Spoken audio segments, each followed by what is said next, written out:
More Than Rich podcast.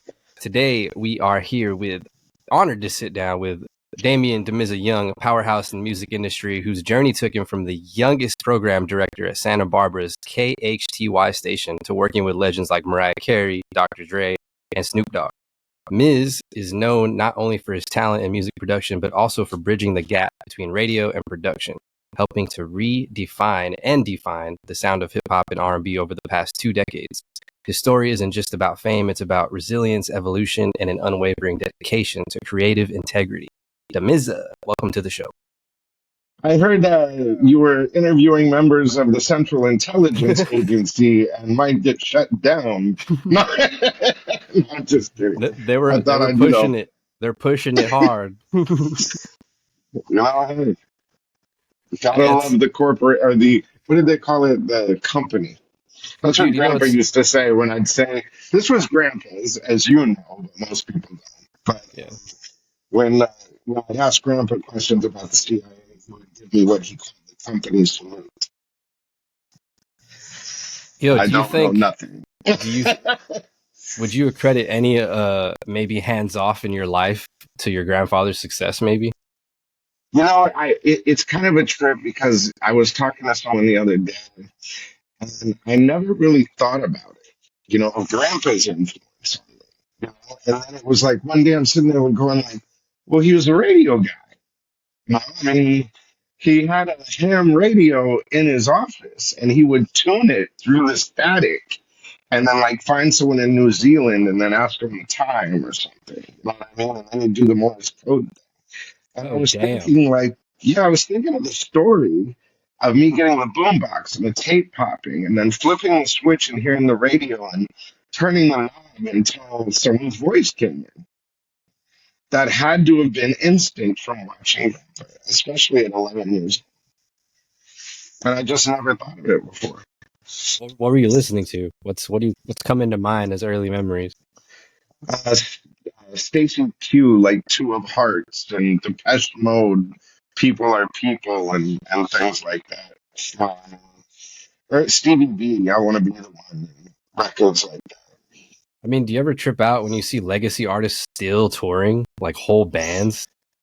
I saw Vanilla Ice recently, and it blew me away because I was like, damn, I remember being a little kid listening to the radio and Ice Ice Baby coming on first and thinking of Queen. You know what I mean? That dum dum dum dum dum dum, and then thinking of the Arsenio Hall interview and just sorry, my phone. Can you hear my phone? No, you're good. No, you're good. Okay, good. But it's just man, seeing Ice Cube with the Dodgers, that was awesome. You know what I mean? Because NWA Gangster changed my life. You know what I mean? Like, I was like, what, 16 years old, something like that. And I heard that. And, it was like, and here's for the first time.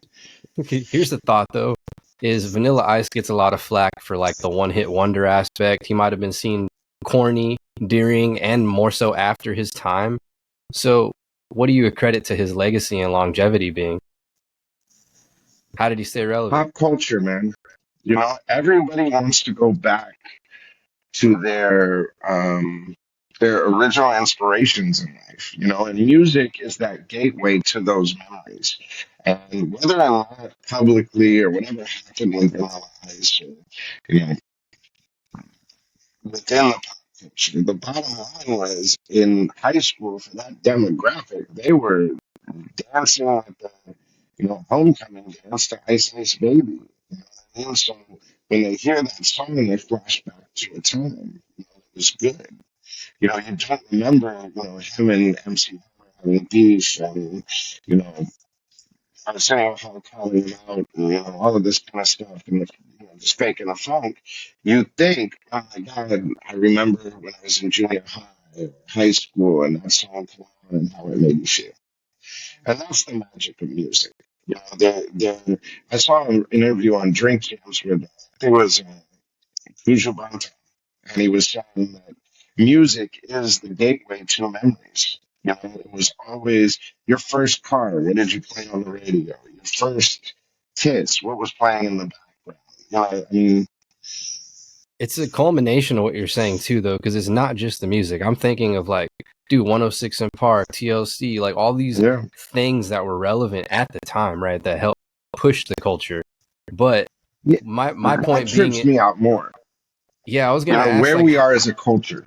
yeah, that was where I was going with it. Was are we trying to get back to that feeling? Is that what it is, or are we trying to like what comes next? You know what I mean?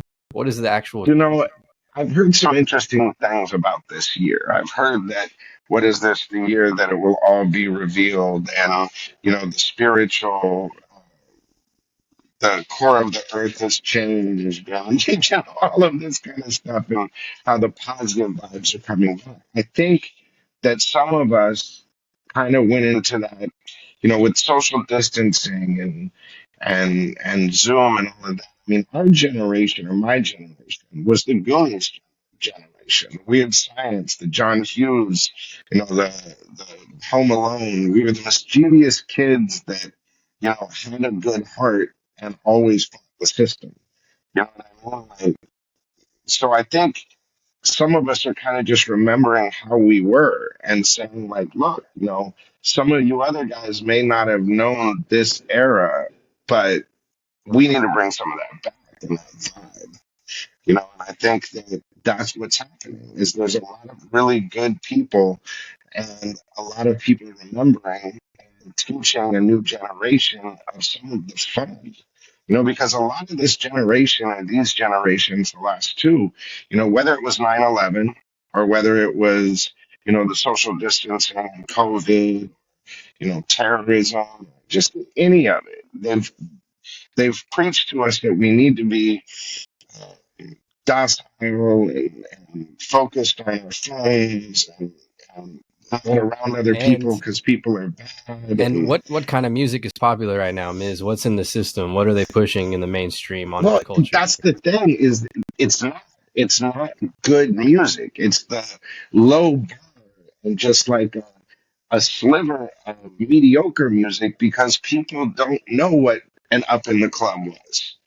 Do you know what I mean? Or the way it sounded. Recently we went to Aftermath Studios, and shout out to Paul, which is Dre's studio, and Cricket was huge in the Latin scene and did Peso Pluma and all of those records, and the Avilas, and all of us are in there, and we're playing these records in a big system for the board, and like Ocho, who has Rudy Racks with Big Business, and Solus, who has Lefty Gunplay, were in the room, and they were just like listening and looking at the boards, and I'm like, this is sonically what you use to get to that great, huge sound of all the records that you guys are currently sampling right now.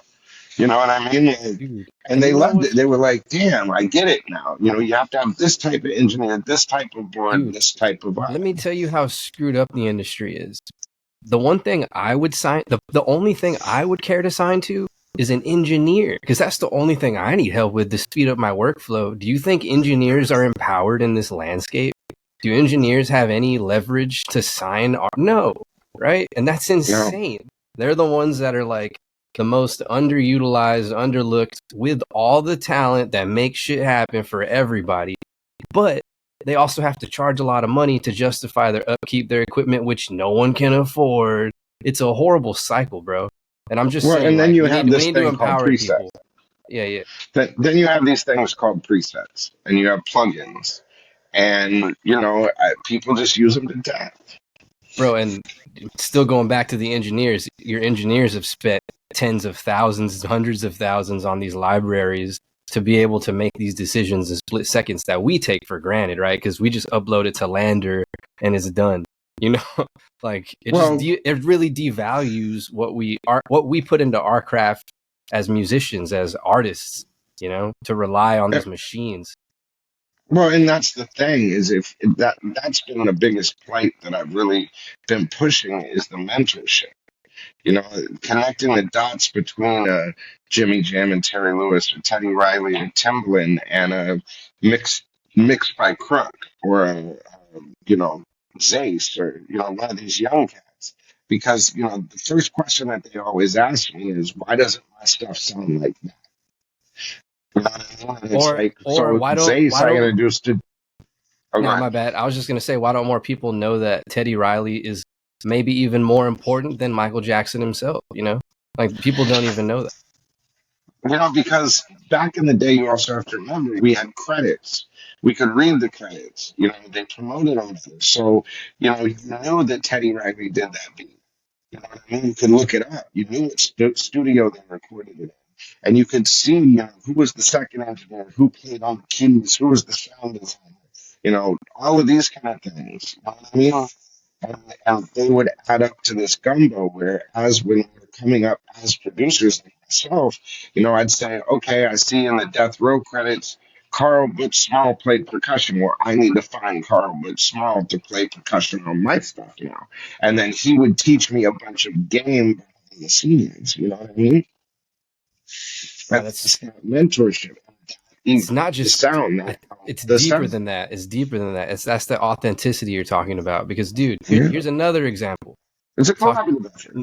not to get super political, but how could the elections not leverage music and hip hop that way? Like we see them with the current wave of mainstream, but that's not resonant with how the audience feels, dude. Like we're seeing the way that an indie artist will pay to get on a tour and like perform for the wrong artists.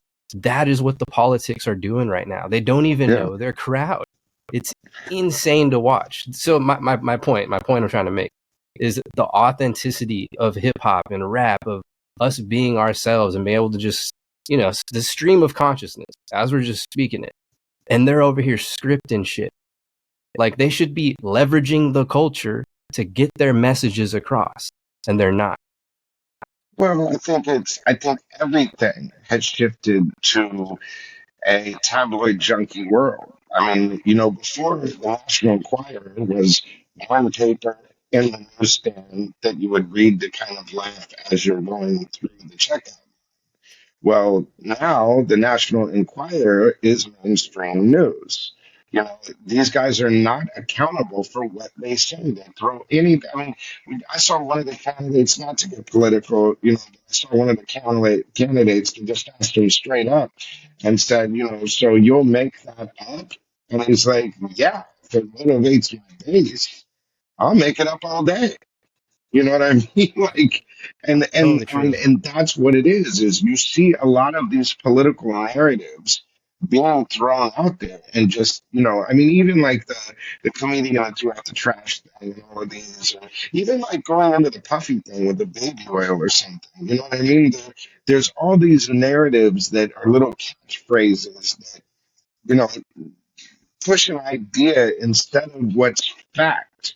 You know what I mean? There's so much, speculation on what the baby oil was for, what is in the baby oil, you know, and all of this stuff. But it's crazy, not to switch into the puffy thing, but you have this lawyer in Texas who's saying, I've got this person, I've got that person, and I've got this, I've got that, and we're going to do a news conference next week, but it just never comes.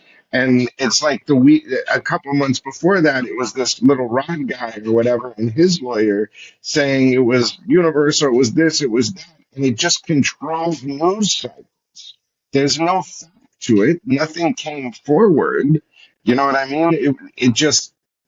It was just rumor and innuendo. And a lot of these political parties, red and blue, blood, crip, same thing, you know, and just billionaires' narratives to spin this thing to keep you separated and think there's Karens and police shootings and apocalyptic behavior happening in the streets everywhere all day long. But then when you walk out, you're like, wait a minute, I just bumped into homie. He may be a Trump supporter. I may be a Kamala supporter, but we just had a beer. And until he actually said, I'm voting for Trump, we were cool.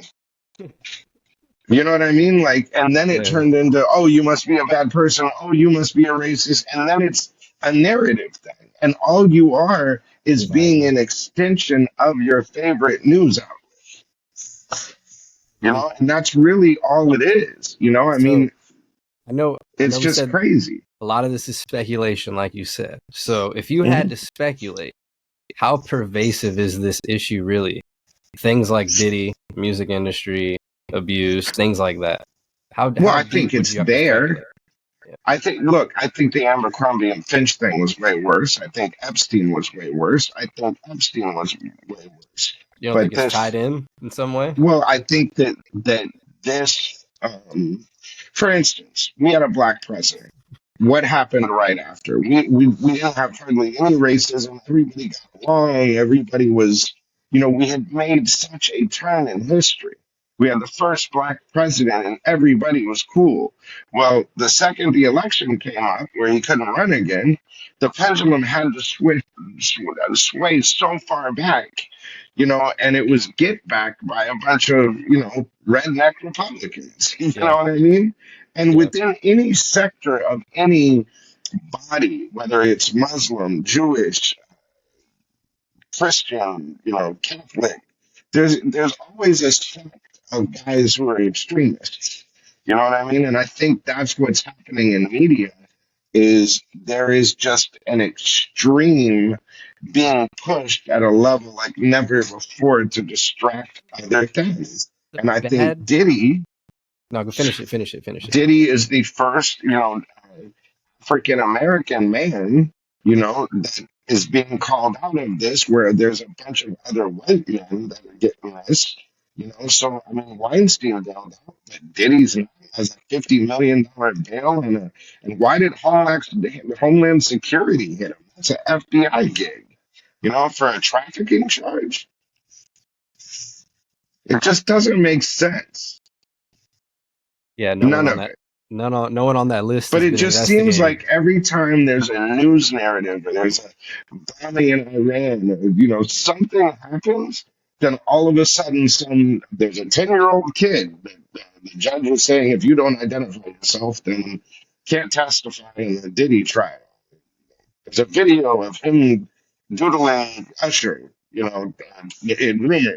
You know what I mean? Like, but it never comes forward. It's just a rumor, and then it's the next one. Trying to say that we all just forget so quick in a sense. Yeah, it's look, we consume. That's the common thread right now. Is we consume. We consume news, we consume products, we consume food, we consume we're Pac-Man at this point. So anything anybody puts in front of us, we just go on and take and laugh about it and discard it or whatever, but we stay to ourselves. We stay on this phone. And the reason why we stay on this phone is because the most valuable business in the world today is data. So they're constantly harvesting data. You're sending terabytes and terabytes every single day back to Apple. What do you think they're doing with that?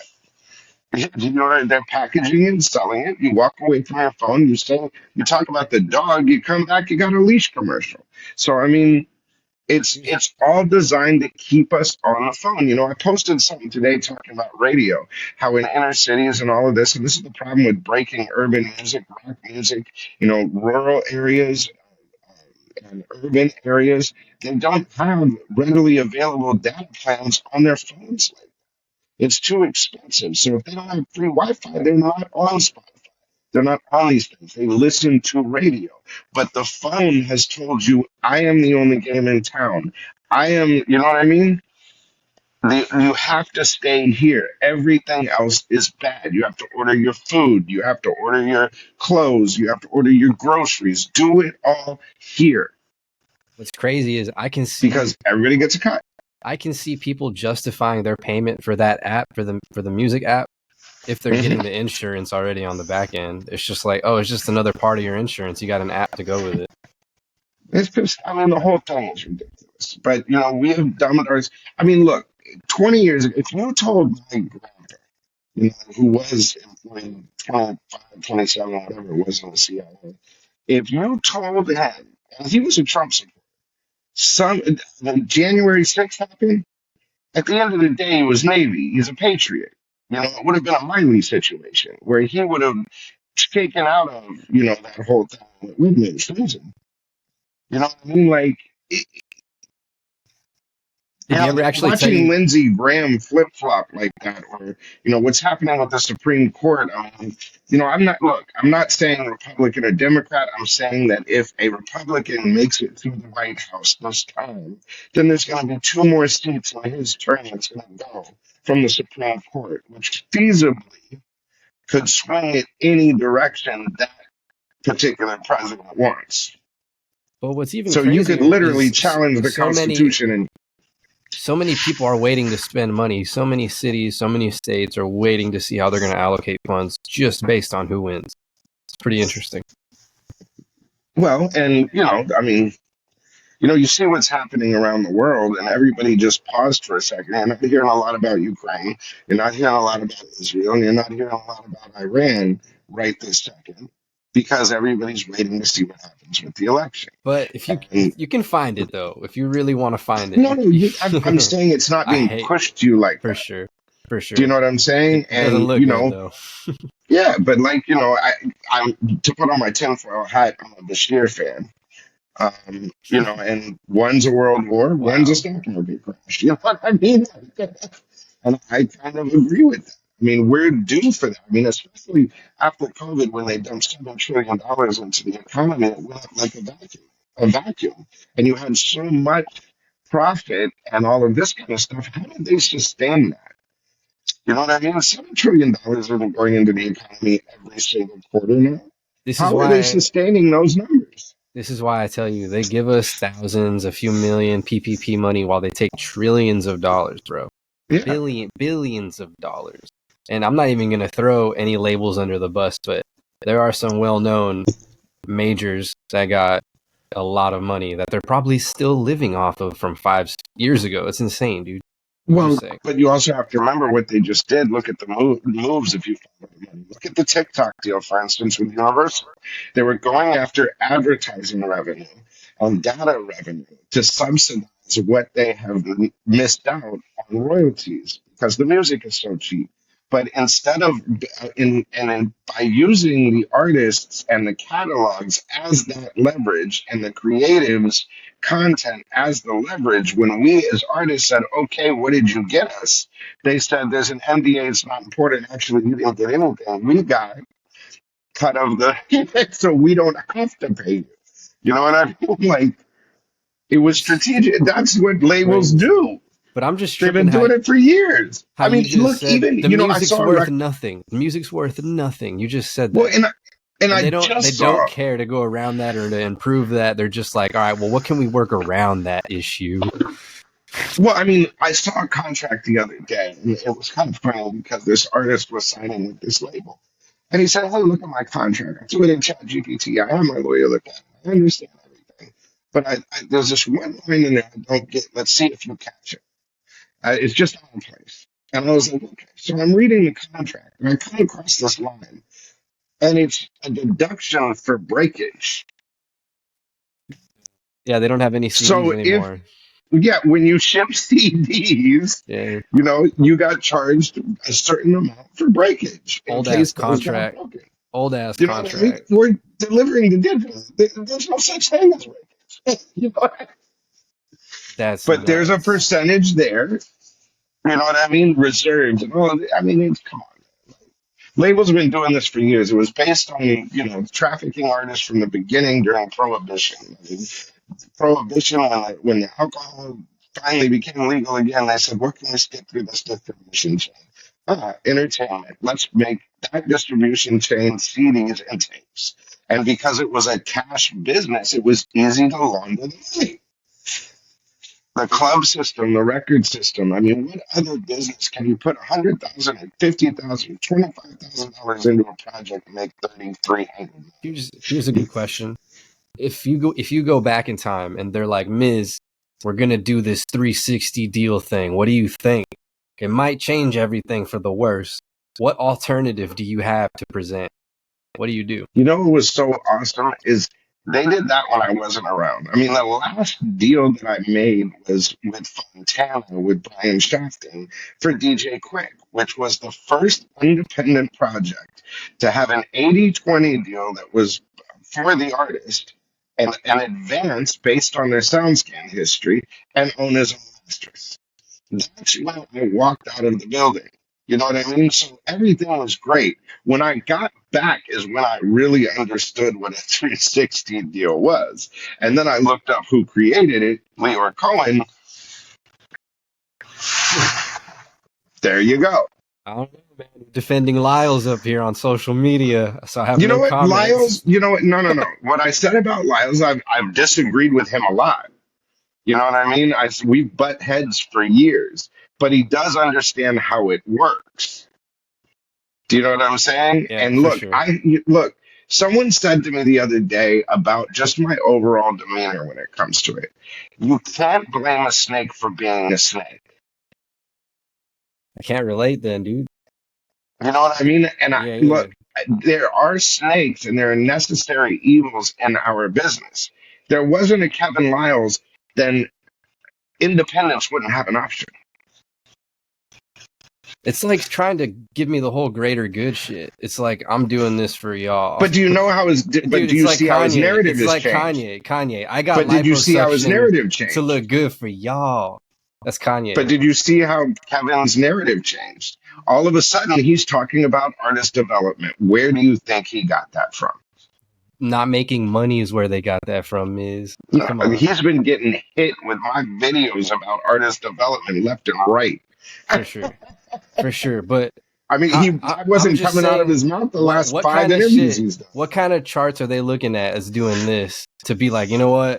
We need to help The out this. revenue charts, That's what I'm because they're saying. making these deals with the data companies for subsidizing the revenue. I mean, Yeah. with data, with this. So they've never been more successful. So the So record companies are doing great, making money on data and advertising, not music. even more, well, I still want the question for you to answer the 360. So what would you do? But even more so, why it's important as an artist to know your audience if they just want data, right? Give us the data. Do you know your audience? All right, now come to us and we'll do the rest of the work since you already figured out and did all the groundwork. Just trying to give Well, you the some 360 I'd context. abolish. You know what I mean? I would literally go through the roof. I mean, because one, merchandise, and I mean, for them to say that they're not making enough money anymore and they need to start doing the 360 deal while they're negotiating with the tech companies and subsidizing their losses and, padding their books and doing all of this kind of stuff is typical record company. Their excuse to make the 360 deal is flawed. You know what I mean? Like, it's funny. I called Monty Libman one day, who was the head of Universal, and I was like, "Yeah, the record company is doing bad." He goes, "What are you talking about? I made $1 billion off of YouTube last quarter alone." It's actually That's how nothing. arrogant. That's That's crazy. how, Yeah. they're laughing about in these offices. That's what they do. That's what they've always done when it comes to artists and creatives. They laugh. And when the artist or creative goes, like, there's a funny story about Tupac, not a funny story, but a story about Tupac. He died in debt. And the reason why he died in debt is he never got his royalties. So he'd go to Suge and complain, or Death Row, or Interscope, or someone and complain. They'd hand him 20, 50, 100 grand in cash and a car that he doesn't own or a house he doesn't own, tell him it's his, and then, his mother said he thought that he owned all this stuff, but none of it was in his name. It's And interesting. that's what they've always done to artists. Yeah, and I mean, even though you're supposed to technically do that if you're Savi, it still wasn't in his business. It was literally he didn't own anything. Like, is what you're getting at, right? Yeah. There's no real asset. And someone told me the other day there's this huge producer. I wish I could say his name, but you know off the bat. But he had one of the biggest artists in the world, like signed the biggest artist, produced one of the biggest artists in the world right now, like huge numbers, $150 million in publishing sales for this producer. But he was on a salary. He was hired as an independent contractor. So So annoying. he did not get 1 cent of his publishing, which was $150 million that went to the label. because he was hired as a musician and an independent contractor. Brought his buddy to the session. That guy started getting on records. They signed him, told him he's an independent contractor, signed him and said, anything in conjunction with this, we own, you don't. We're paying you $3,000 a month, so you're guaranteed $3,000 a month. And a kid from the ghetto looks at that and goes, well, $3,000 a month. Well, I could feed my family on that and get a better house and move out of the hood. So yeah, I'll take the 3 grand a month. I don't even know what publishing is anyway. You know, John Rule told me a story one time. Someone gave him 5 grand in cash, TBT. Gave him 5 grand in cash. He signed the freaking thing. He didn't get any publishing even through the J-Lo records. The guy who gave him 5,000 did. So imagine how many millions TBT made on John Rule's publishing. Well, what's even You know, and then crazier it reverted. It clapped back. His career was already. is that 3K, 4K. You just set up an account for 100,000 and it pays for itself. So they probably didn't even spend any money. There was no money spent on that investment. You know, to have Exactly. that. Crazy. And then also that's like T-Pain money, by the way. You didn't say who it was, but that's definitely. Anyways, let's go Him through the too. list. I got some Him questions. too. I got some questions for you. You started in radio at 12 years old. Was there a moment in your early life when you first knew you had an ear for music, or was it an eye for talent, maybe? I don't think I've realized that yet. You know, because I live in the moment. You know, I never know. You know, I mean, the one lesson that I have learned is if it gives me chills and it tells me just go and I got you, then I just do it. You know, I've never really, But you I've risked it all never. for Ja Rule, bro. You know, it's so, funny when Ern so told that story. When Ern told that story on BET, that I love the record and said it was a smash. I'm like, damn. Because when I first heard that record, I was like, God, this guy sounds like Tupac. I hate this song.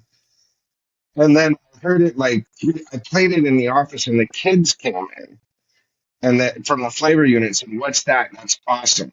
And I was like, "Oh God, you know, I can't hear a record anymore." You know what I mean? Like it's it's the vibe. You know what I mean? I don't think I had the best ears. I don't think I was the best at anything other than being an air traffic controller and reading the room. I was always a DJ. So, you know, if I played something and the crowd jumped, then I'd play that again. You know what I mean? And I think that's really what it was is, you know, I'd put a record on in the office. If all the kids came in and asked me what it was, I knew we had something. You know, if the phone lines lit up, I knew we had something. You okay, know what I so mean? let's play on that a little more. So give me scenarios that you're in the studio and you're like, I think we have something. There's got to be some scenarios like that. You know, how about both? You know, Music and Me by Nate Dogg, rest in peace. You know, we were joking around upstairs. I had bought this brand new little Nord module. So every sound in that song, except for the live guitar, is out of this one little thing that we had just bought. And we were just the drums, the key, the boom, boom, boom, boom. And that's because it was a joke. Me and Howie are like, boom, boom, How it boom, boom, starts. dun, dun. You know what I Just mean? being We're like dumb. doing 70s riffs just playing around. You know what I mean? Like Nate Dogg walks by and goes, you need to bring that downstairs. It's time to check for my album. Thank you. And I'm just like, yeah, Good right, Nate Nate. impression. Hell Yeah, yeah. we'll do something else. Good luck. You know what I mean? And I thought he was kidding because it was that bad to me. You know what I mean? And then he comes back up and he's like, Damizza, I told you to bring your ass downstairs and bring that motherfucking beat. And I was like, dog, there's already a beat up. He goes, we're not doing that today. We're doing that. And that's the title song of my album, probably the best song I've ever done in my life, bring it downstairs. And I didn't get it. I'm like, he's messing with me. It's a joke. So we tracked it, and it took a long time to track it because we were on tape at the time, and it's one module with one output. So it literally had to go 5 minutes each time for each sound. So, I mean, it was like 10 sounds, 5 minutes each pass. We were there for a minute, you know what I mean? And as he's doing it, I'm hearing him hum, and I'm like, wait a minute. And then when he went in the booth and said, hey, OG, I was like, oh, this, wow, that's incredible. You know what I mean? So you have those moments, and then it gave you goosebumps. You know what I mean? Like when Dre was doing "Hi, My Name Is," and I walked in, I'm like, oh, that's funny. The kid's doing lyrics for you. Like I didn't get it, but then when I saw the video, I was like, oh, I get it. You know what It's I mean? Like, interesting. or saw him after when I heard the record finished, and I was like, ah, the blonde hair, da da da da. Okay, I get it now. You know what I mean? The old Russian shit, and anarchy, and The other thing Betty White, the old Nazi colors. You know what you're I mean? making me Like, think about how Nate was probably one of those people who could hear melody or just hear things without music, right? He's already just coming up oh yeah, with things in his head. oh yeah. Can Nate you was yeah, play on Nate was that a the little most bit? creative person on the planet. Um, Nate was so special. He was a shooting star, man. I mean, wasn't the best singer, wasn't the best writer, but he was the best feeler. He was the best reality singing, rapping, whatever the heck you want to call it. It was Nate. I mean, who else can you go to a party today for like the president of the United States or something at the White House and play Ain't No Fun and it be okay? Or the next episode, hold up. You know what I mean? Like just all of those records. I mean, he opened that door. He made it okay to express yourself and be vulgar like that and not get yelled at. You know what I mean? Like, It's interesting because there's so few artists that I don't want to learn their catalog because then I can continue to discover them as I go through my life. You know what I mean? Like because they're so yeah. distinct anyway. Their voice is so it stands out. It's not like you wouldn't recognize like, oh, the other I is totally identify with that because I don't chase music. I just let it happen. I don't go, if someone hands me an album, unless they're listening to it, I won't go and listen to something. I won't be proactive unless it's something yeah, that really blows me away. for sure.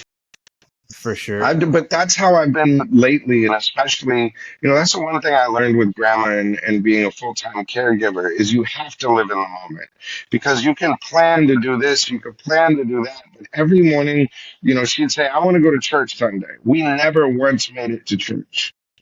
You know what I mean? Like I set up so many times, I set her clothes up, I got the car down, but every time it would be her arthritis, or it would be, you know it just was too hard to do. I mean, we barely made every doctor's appointment. You know what I mean? Like, it's just you got to live in the moment. And I think that's the thing about society, going back to what we were first talking to, is the psychology of it. It's living in the moment. We go down the rabbit hole of everything that everybody says. You know what I mean? It's the words that are sculpting our life. And, when I was a kid, yeah, I had ADHD, I'm bipolar, I have dyslexia, all of those kind of things, but I was never depressed.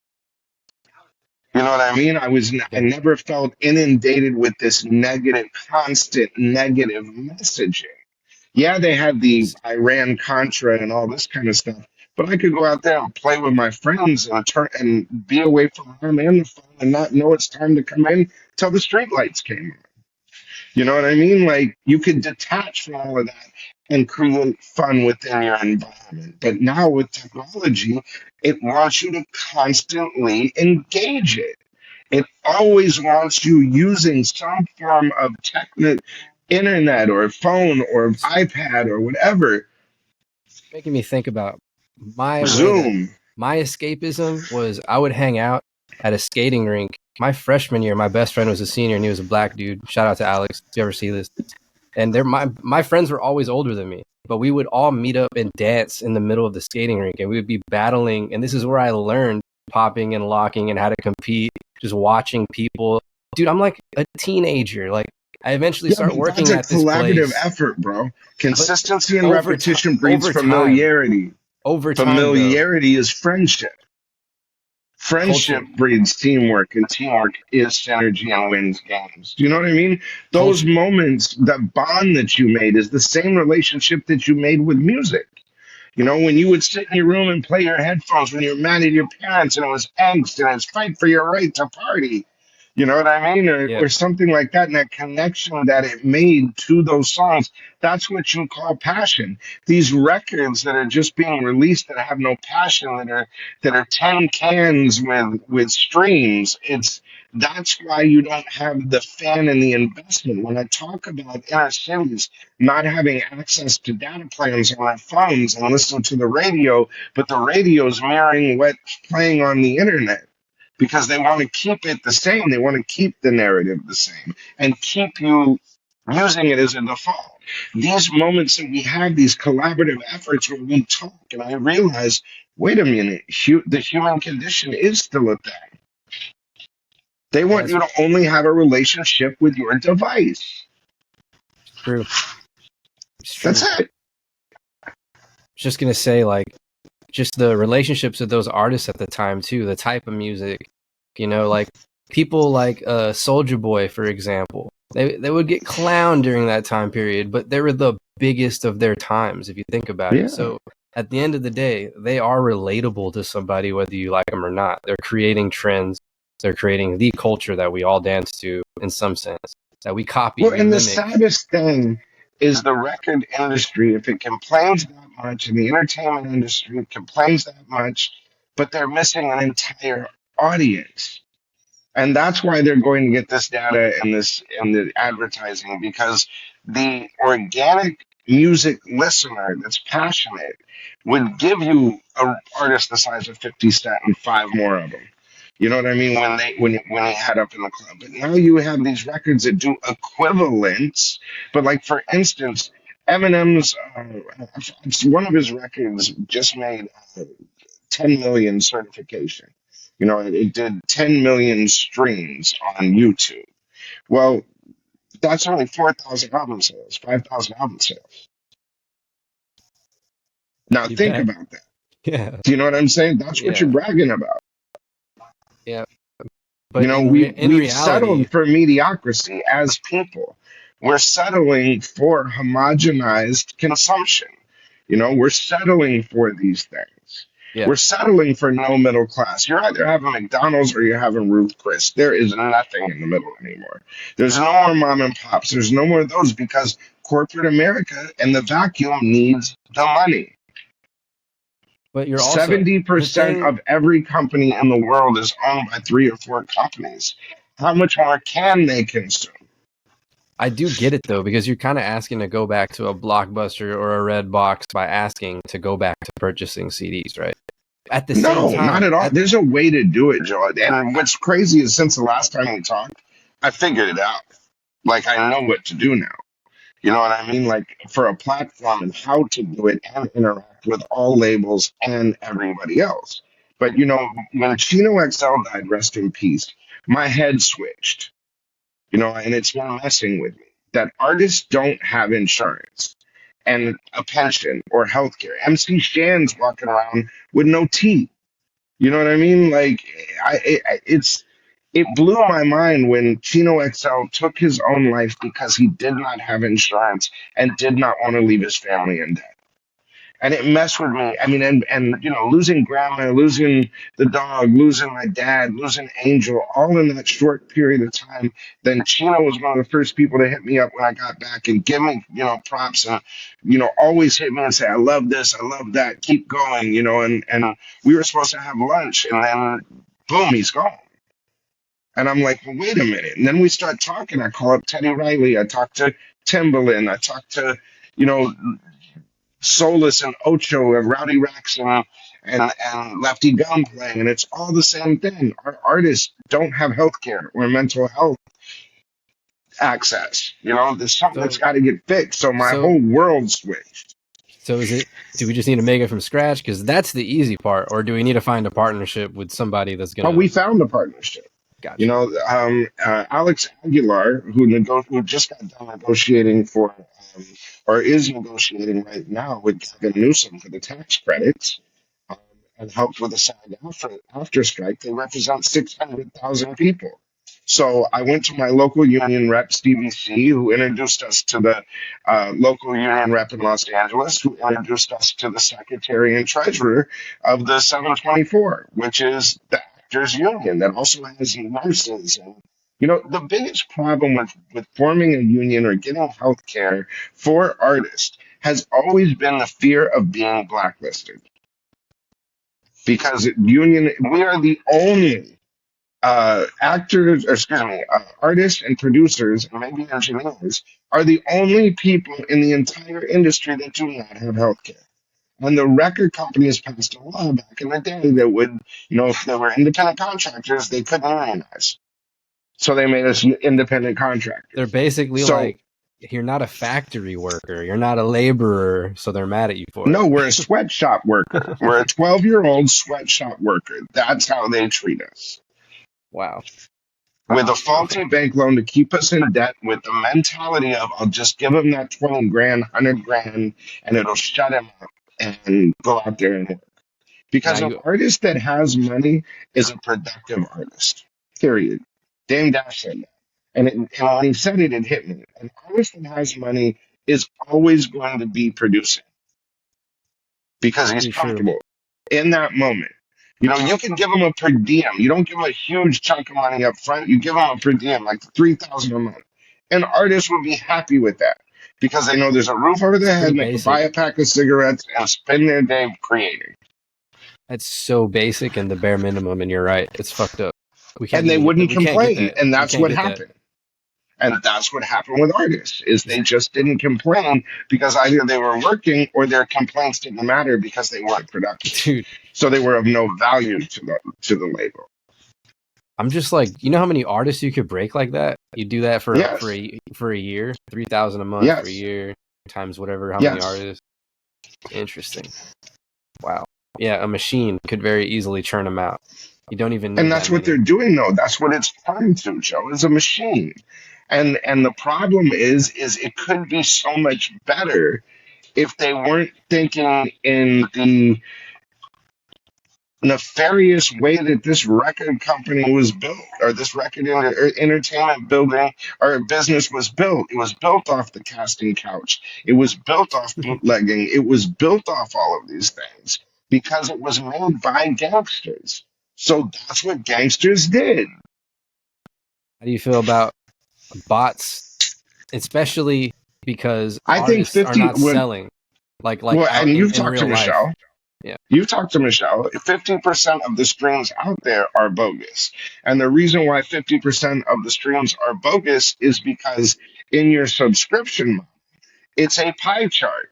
So if you have 50% of the market share in streams, then you get 50% of the subscription pie.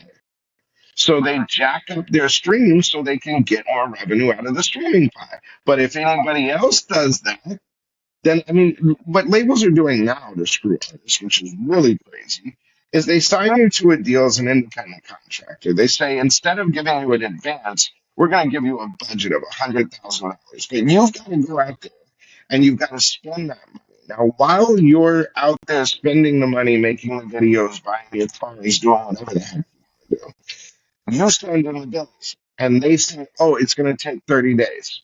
At day 30, they tell you it's going to take 60 days. Day 60, they tell you it's going to take 90. And then they start asking you questions because you're singles. So they're of no value to them anymore, and they don't want to pay you. So now they're saying, well, and they hired the bots. Keep that in mind. There's 30 out of a million streams. There's 30 streams that we can't account for. That means that you must have hired the bots, which violates your contract, which means that we keep all of your stuff. We don't have to pay you. You're now in debt and leave us alone. They have all the power, and you have to listen to them. That's what it And if sounds you like. sue them, you're hard to work with, so you'll never get a deal again. They don't, I mean, and they're also buying up a lot of these platforms. So So they know when something's going to go viral. I mean, we have ChatGPT, they have AI backend stuff where they can see, they have deals with Spotify, they have deals with TuneCore, they have deals with, what's the Sound Exchange. SoundCloud. They have, Oh, look, Warner Brothers bought SoundCloud. This one bought this, or equity within. so Plus, here's a they're buying question. up academics and all of these others, so Can they know when the algorithms can are. you see them investing into an artist being like, here's 100,000, and then they just bought their streams and pay themselves back with that 100,000 worth of streams? Is that a Well, but reality? they crack on them. They detect that. If you come out of nowhere and they see the pattern because Do those they guys though? work in a pattern. I don't know. The labels are the only ones that I are mean, look at that invested one into case of that one Spotify. guy who made an AI record, paid 50 grand for a bot farm or whatever But it was, made he's not $7 the million. corporation He's though. doing Fed time. But he's not the corporation. That's the point though. Like the Oh labels can no, get away yes, with I this agree shit. with you then. The Yeah, Universal does that all day long. They have it's a bot farm. fucked up. It's fucked up. They own a bot farm. So they can just pay themselves back with the bots all day. Straight up. That's what they're doing with the market share on a subscription I think every day. if Chad Focus sees this, he'll probably contest to that right there. I mean, whatever. I mean, it's what they're doing. Yeah, I think he'll And agree. Michelle's got the data to back it up. So whatever. Let's move on here. Who was the first album or artist that truly moved you, made you see music differently? I remember the exact moment. Oh, I here we was go. in the back of my dad's truck and I had radio headphones on and I was tuning it and I heard When Doves Cry by Prince. I haven't heard And that. it changed because after only hearing NWA and rap and Stacey Q and this dance music, it was a different level of musicianship and audio recording. And that opened my eyes. And Michael Jackson Thriller. But I remember that one moment of in the car looking up or in the back of the truck laying down, driving to his house from mine.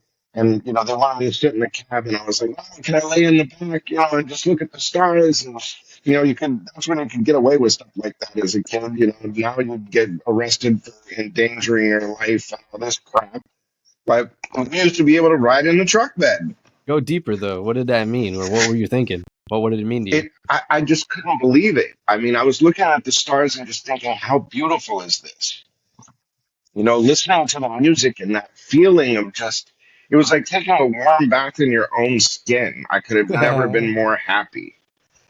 pretty tight. That's probably why you remember it, right? Yeah. And I was like, what, 10 years old, if that? 9, 10. And it was like just looking at the stars and the wind and I mean, when we were kids, I mean, if I wanted to get up at 3 o'clock in the morning and sneak out of the house, I could. It wouldn't be a national crime. Now if a kid, it's dangerous for one. For two, the police, I mean, it's crazy. In Santa Barbara, of all places, which is a beach town, it's a barefoot town, basically. It's an all rock town.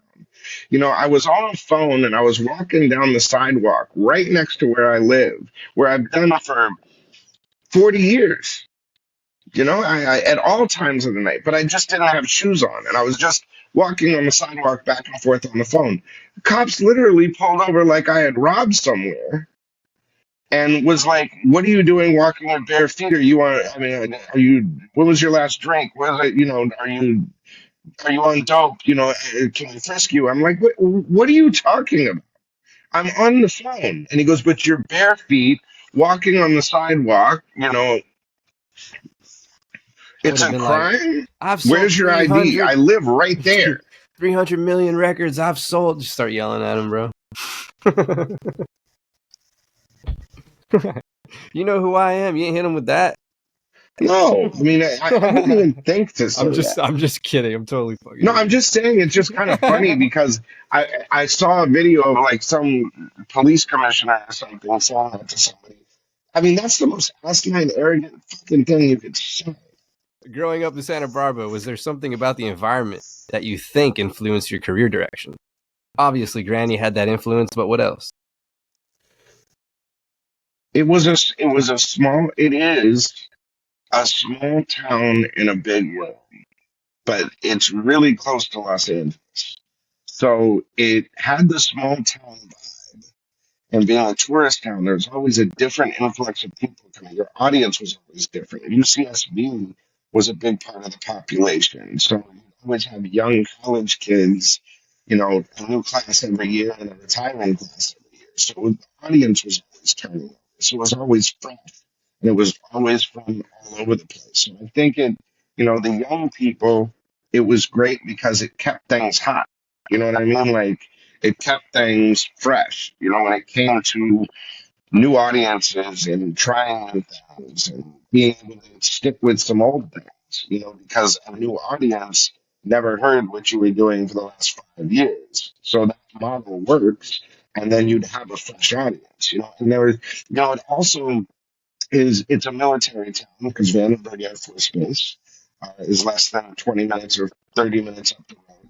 And then you have a lot of like Raytheon, and it's a CIA retirement community, and all of that kind of stuff on top of it.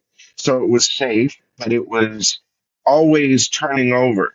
You know what I mean? And it was growing fast. So you'd have LA coming to Santa Barbara on vacation here, and just all kinds of different eclectic people, that were always changing out. So your sample size and your people that you could ask questions, and get different opinions from all over the world. And it helped me in a lot of ways, but being able to deal with anybody from anywhere and learn culture, from, people from Louisiana, people from Taiwan, people from Mexico, people from, it's such a melting pot. A little touristy. That's what it made it sound like. Yeah, I mean, and it's heavily Spanish, you know what I mean? Like, I identify as Mexican, I mean, all of my friends growing, and I was a little bit darker, so everybody thought I was Mexican. I'm half Turkish, so my mom full-blooded Turkish, so I was always as dark as my friends. You know what I mean? So everybody thought I was Mexican. It was never the white boy until I got into hip hop. You know what I mean? And they wanted to put a label on it. It's funny. You do look like you'd blend in on the other side of the world pretty easily. Like you could Well, speak I another mean, language. So your journey started so young. Did you feel you missed out on any normal quotes, childhood experiences by jumping into the industry early? because Granny was just such a wonderful woman that always, we went camping. Even if Grandma couldn't drive the camper and the big camper, she'd hire one of or have one of her mechanics, It's so dope, dude. drive us, park us, and drive back, so we could have the experience. Granny was, you know, Was Bam's there or what? well, this is when I was a kid. I got So you. I got Bams was just a twinkle in his father's eye. I mean, you. his father was a teenager during that era, probably. But, it was, I mean, so many great experiences, Joe, that I mean, I have not missed a damn thing. And I would be a real jerk if I ever complained. For sure. Because I have had the best life and got to experience so many amazing things. Yes, I've had tragedy. Yes, I've had addiction and ADHD and dyslexia, everything that you could possibly go through. Transition. Addiction, Miz? Talk about addiction. What's up with that? Oh, I mean, I've had a hereditary migraine headaches my whole life. And we thought it was earaches. And then, when I got a little bit older and could identify what it was, and the pain, grandma had them, my dad had them, my brothers have them, we have hereditary migraine. So we tried the Imitrex, we tried the Tylenol, we tried all of this. Well, about 16 years old, they give me Vicodin. So from the time I was 16 years old, I was on Vicodin. So by the time I was 30, I was on fentanyl. Or 40, excuse me, I was on fentanyl. So I overdosed. I literally died. And Bam saved my life. Yeah, I was blue on the couch. He came in. I wasn't breathing and called the ambulance. Shout out Bam. Yeah, he literally saved my life. Fentanyl was so new. I mean, I was eating the patches. That's how dark I got into it, because, and when I overdosed, this is how sick it is. When I overdosed, they couldn't figure out what I was on because fentanyl was synthetic and it was new. So it didn't show up as an opiate in my system. But they gave me Narcan and the Narcan worked. So they couldn't figure out what it was, and I thought it was slick. But the doctor, he said, whatever you're doing, it's not legal. Go see this doctor. And literally handed me a card and said, go see this doctor who became my new drug dealer. Because the second that I told him that I was going to the street, he said, I'm going to give you 90 Xanax and 90, Vic, blues, the Roxys. You know what I mean? What were the blue ones called? The Roxys? Do you remember? Hey, Well, anyway, You don't even remember your days if you're on Xans, dude. They just smooth into the next. Well, and that's the thing. I'd wake up every morning and someone would tell me what I did last night, and I wouldn't even remember. Do you know what I mean? Because I was mixing. I was doing that. I went through the coke phase. I mean, it was depression. You know what I mean? And when I stopped, you also have to remember when I retired to take care of grandma, it was a lightning bolt of depression. You know what I mean? Like something's happening to grandma. Grandma's human. Grandma's starting to pass away. You know, that little boy who would run into her room in elementary school and put a mirror under her nose to make sure she's still breathing. That kid came back. You know Oh, what that's I mean? fucking cute. And I, you know what I mean? And That's well, crazy. grandma, my mom, grandma, was older than everybody. You know what I Yeah. mean? So, she didn't look like my friend's parents. You know what I mean? She was older. So I always thought, oh, she could die. Damn, dude. Your whole So life you've every thought morning that? I would run into her room to make sure she was still alive. Wow. Dude, what? Because grandparents, all of my friends' grandparents, some of them were dying, So I was always in fear of grandma abandoning me too. I mean, my parents left me on her doorstep and took off. They were 15, 16. One was a biker, one was a drug addict.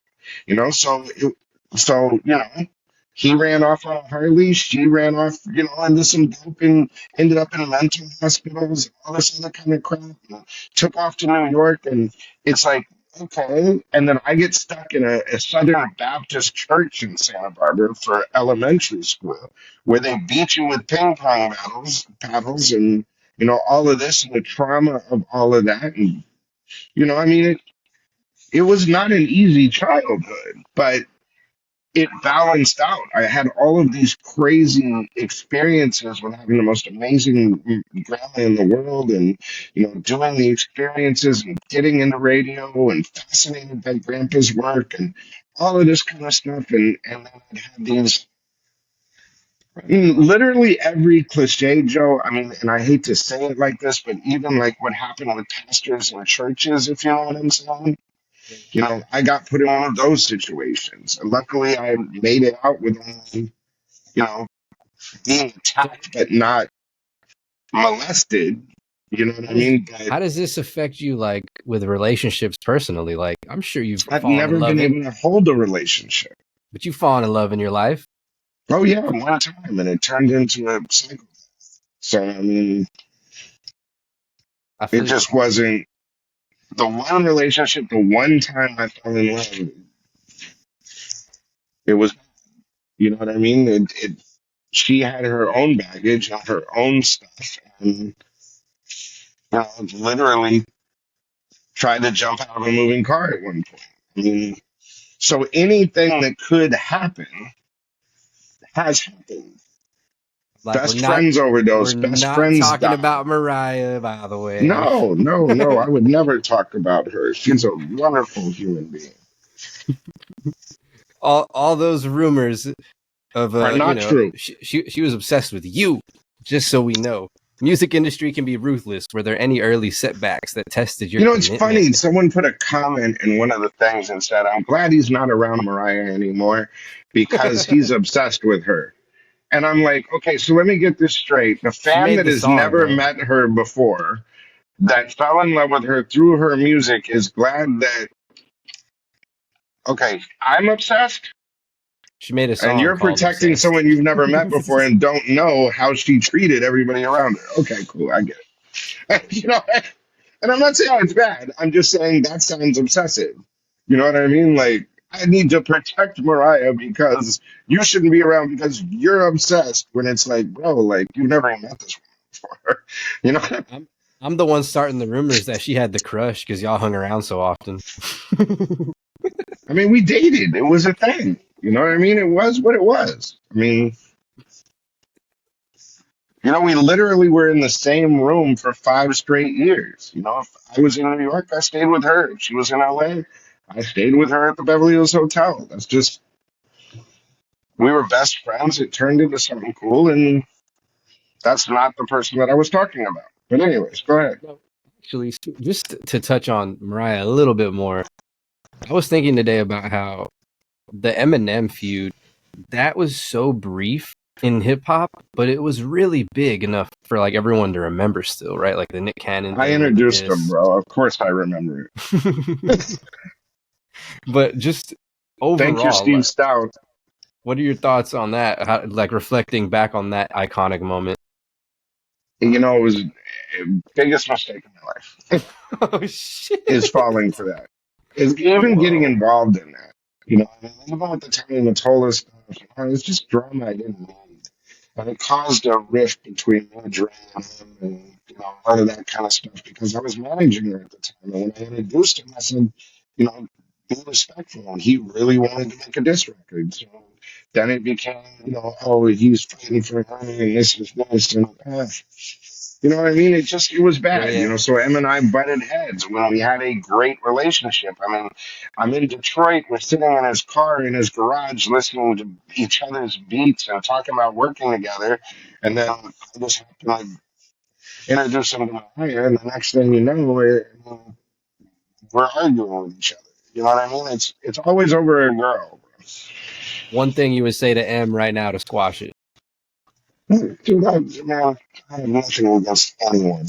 You know what But I mean? what Like, would you say? What would you say if he still felt something about it? What would you say? congratulations. You know, I mean, there's nothing that anyone can say that I did not do to help everyone. You know what I mean? If I didn't do what I did, he would not be in the position he's in.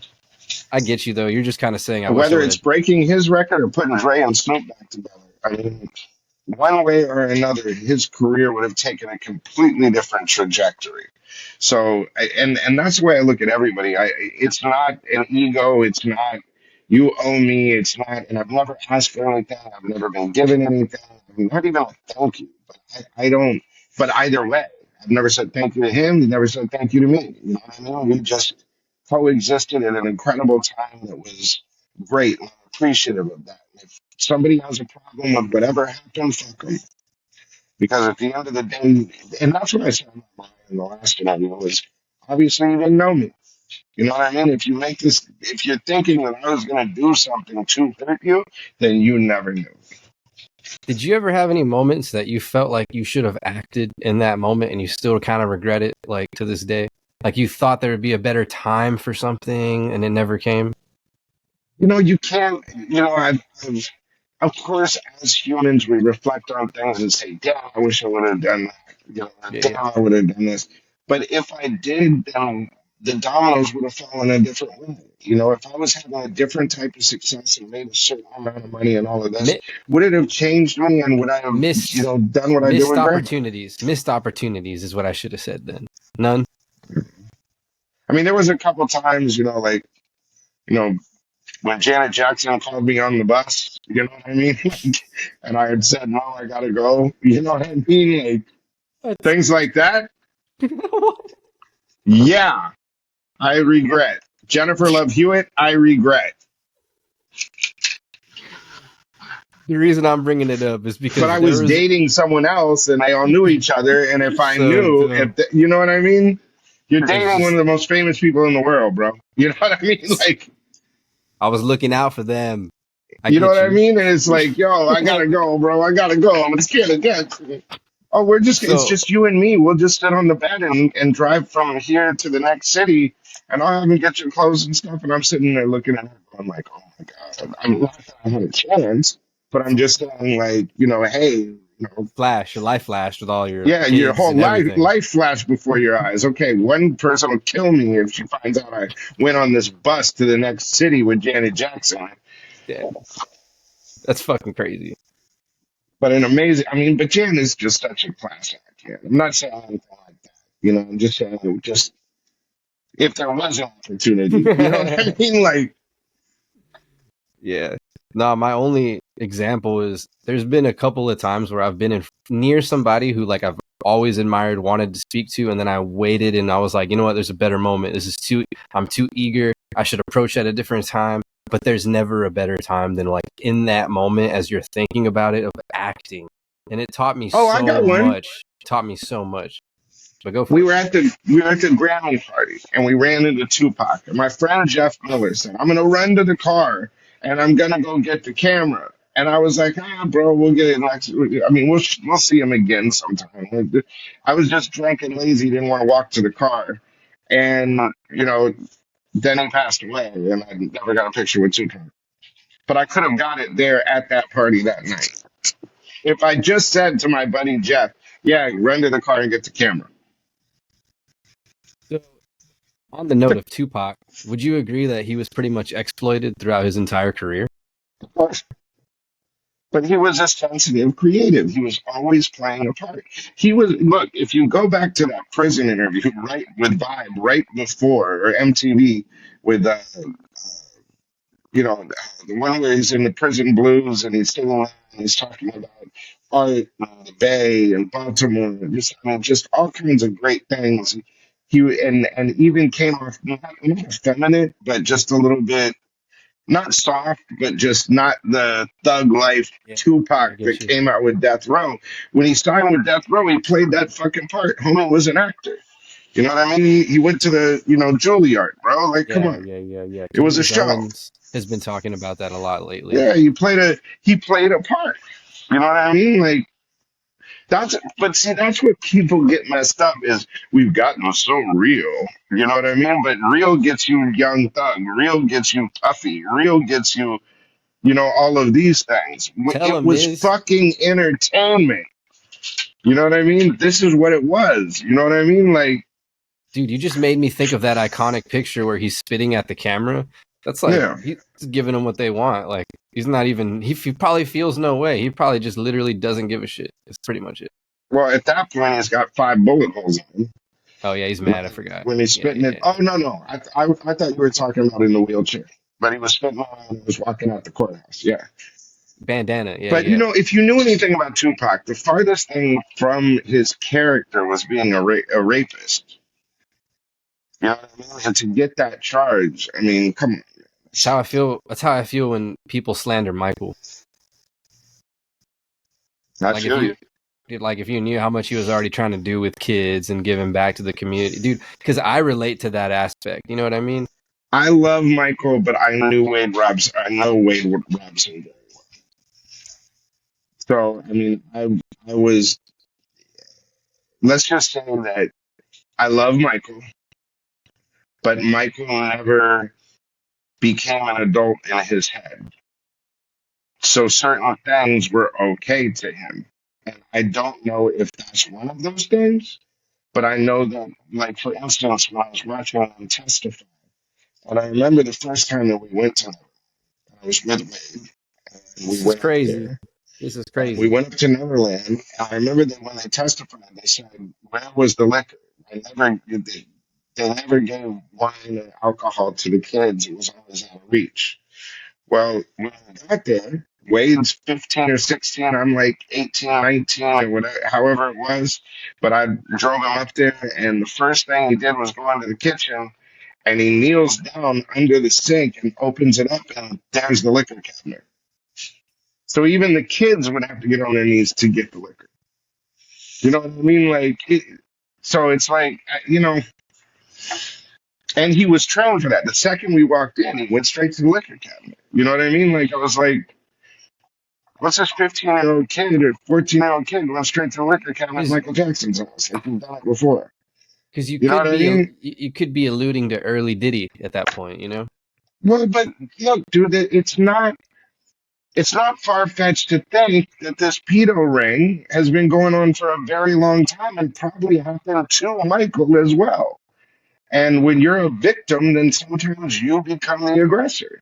You know what I mean? Touche. Like, Touche. so, I mean, the entertainment business was based on the casting couch. I mean, go back into the 20s and 30s or whatever it was when film first came on, casting agents were pimps.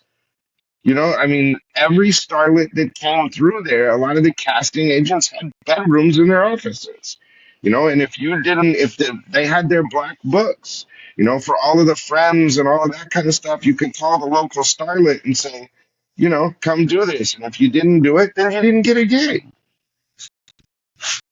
And you know what's ironic about that is Hollywood's prime was the 1920s. That's 100 years ago. Yeah, and it's been 100 years of mistreatment of artists. It's got to change. Yo, beyond artists, if you're talking about exploiting actors to give them gigs because they're actually talented, you know. Well, I mean, look at the Abercrombie Fitch thing and the Victoria's Secret thing. That's where it's all messed up. You get these young models and who are being signed because they look like candy, and they're like 16, 17, 15, 14, some as young as 13, and they promise them these modeling gigs, but they're trafficking them for their own exploitation. I mean, in the Abercrombie Fitch thing that I was reading, it said that they would seek out straight, good-looking boys to turn them because that was what the thrill was. It wasn't the fact that they could lure them into the party and promise them a modeling gig to get them on the couch and get off. It was the fact that they could turn a straight boy into a gay boy too. You know what I mean? You know what's That's crazy is I can actually attest to this because when I worked as a DJ in a gay club, it was always guys with a bunch of money that would try to approach me to get me to like do anything, like hang out, whatever. They would insinuate, they'd imply stuff. But And as soon as you say I'm not, then it's like, oh, now okay, you're straight, but you're cute. Here's a hundred it, thousand. but it starts to turn into a game for them sometimes. Yeah, It's but that's crazy. look at the Diddy thing. Look at any of these things. You have excess. You have all the money in the world, and who told Michael Jackson no? How many of those parents said, "Yeah, take my kid for the weekend. Yeah, sleep in his bed. Yeah, do that." It's Michael Jackson. Ain't nothing gonna happen. Here's the NDA. You know what I mean? Literally, here's the NDA. I mean, Here's my so other you're thought on telling this. him it's okay while you're enabling him. Here's my other thought is that the flack that somebody like a Chris Brown gets, and Yeah, people are always like, how can they still be supported? Here's my argument that I always make that never gets heard. You can be so talented that you can supersede your wrongdoings with your talent. So yeah, people can overlook all the bad shit you've ever done. And the only example that I would argue that's not working for right now where it's so bad is in R. Kelly. Well, R. Kelly, I mean, but you know what's crazy about R. Kelly, and I'm not condoning what he did, Yeah. but Jerry Lee Lewis, Elvis Presley, I mean, Priscilla Presley was what, 14 when he married her, 15 when he married her, and he Times was have changed is kind of pushing what you're 30. getting at, how it was normal then, in a sense. I mean, go to Saudi Arabia. You got Or 10 wives and maybe they're all 15. maybe the word isn't normal, but it was just kind of known and not said, like unspoken kind of thing. Well, and okay, look at Kylie Jenner and Tiger, right? I mean, he was 20 something years old, she was 17. But her mindset, I'm not saying it's right, but she's already a $1 billion brand. So she's not your normal 17-year-old. Yeah, You know what she's I thinking mean? about So business. yeah, but the thing is that she's being aggressive and chasing the rapper. You know what I mean? And you got, I mean, music business and entertainment, it's so messed up because it's what I call Universal Studios. If you're driving down the back lot, there's this place called Five Points, Texas, and that means that from any angle, there's a bank, there's a sheriff station, there's a you know what I mean. There's an angle everywhere Yeah, where I it's know what's it's that. always Main Street. You know what I mean? Well, the entertainment industry is Five Points, Texas, because all roads lead to ego, sex, money, drugs. It's everything to everyone in that one place. Every emotion, jealousy, envy, hate, uh, being a superstar, getting rich, it could all happen right in that 5 Point, Texas, in the middle of the road. And any road you go down, it can happen. Crabs in the barrel to be successful. But each one of those roads has a gatekeeper. One says, okay, I have to take advantage of you this way, contract. No, I got to take you advantage of you this way. There's a casting couch. No, I got to take you, you know what I mean? 360 deal. There's always a gatekeeper at one of those things saying, here's the hood tax that you have to give up. So that's where a deal with the devil comes in, is because the gate and access to that fame has always been guarded by a gatekeeper that makes you give away a piece of yourself in some way, shape, or form. So Whether how? it's the Okay, money, whether it's the sex, here's whether it's the here's the controversial question. When people say soul, it's metaphorical to you. Do you agree? yes, Okay, yes. gotcha. Selling your soul is letting your, like, for instance, what Katy Perry said, she said it so clear, is she said, I wanted to be a Christian artist. It didn't work. So I kissed a girl and sold my soul to the devil. Wait. That's exactly what she did. She made a pop record where she did a lesbian act that would go against her preacher father's morals and how she was raised. That's the metaphor for selling your soul to the devil, right there Wow, in a nutshell. you made me think that it's the perception of everything that comes with it. Yeah, That's what you're giving up. yeah. Wow. You're And giving away your morals. You're giving away your soul. You know what I mean? You're putting your own ideals and morals and everything aside for something tangible, or physical, or for sure. for money and fame. That's literally what you did. You were a good So girl that wanted to be Amy Grant and make gospel records. They said, you need to kiss a girl, make a steamy video, cause controversy, and go against your religious beliefs. Okay, cut the check.